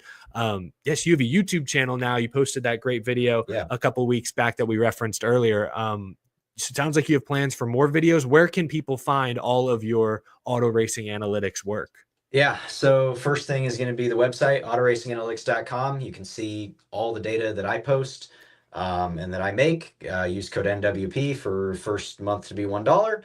I have a YouTube channel now. I'm messing around with that a little bit. It's pretty time consuming, so I just kind of, when I have a good idea, we'll throw something together. I got 3 videos on there right now. I think they're okay-ish. Watch them if you want. They're pretty good. I think for your first 3 videos, they're pretty strong. I appreciate that. And then I've also got the Twitter that I think most people know about right now, and it should be AR_analytics for both the YouTube and the Twitter. But I know for a fact I have your Twitter in the description. I will add the YouTube channel as soon as we go off the air for everyone to find. Sweet. But yeah, man, really appreciate you spending some time with us, sharing your great insight, and can't wait to see how the auto racing analytics project continues to expand this year and beyond. It's really cool to see what Thank you guys so much for having me. I look forward to this every year. It's a blast, and we made it again. It's a marathon. It is. I know it's not for the faint of heart, but we appreciate your time. We appreciate you hanging out. Jarrett, Danny, as always, good to see you guys. We'll be back next week on the Icebergs YouTube channel. That link is down in the description below. Wednesday, May 14th, we'll talk Kansas, get y'all ready for All-Star Weekend at North Wilkesboro Speedway, and we'll cover the latest news, rumors, and other good stuff. So thank you all for listening. On behalf of, I saw that, Jared, on behalf of the Chris Wright Talent Memorial in Turn 4 at Texas Motor Speedway, this is NASCAR Weekly Podcast signing off. We'll see you next week.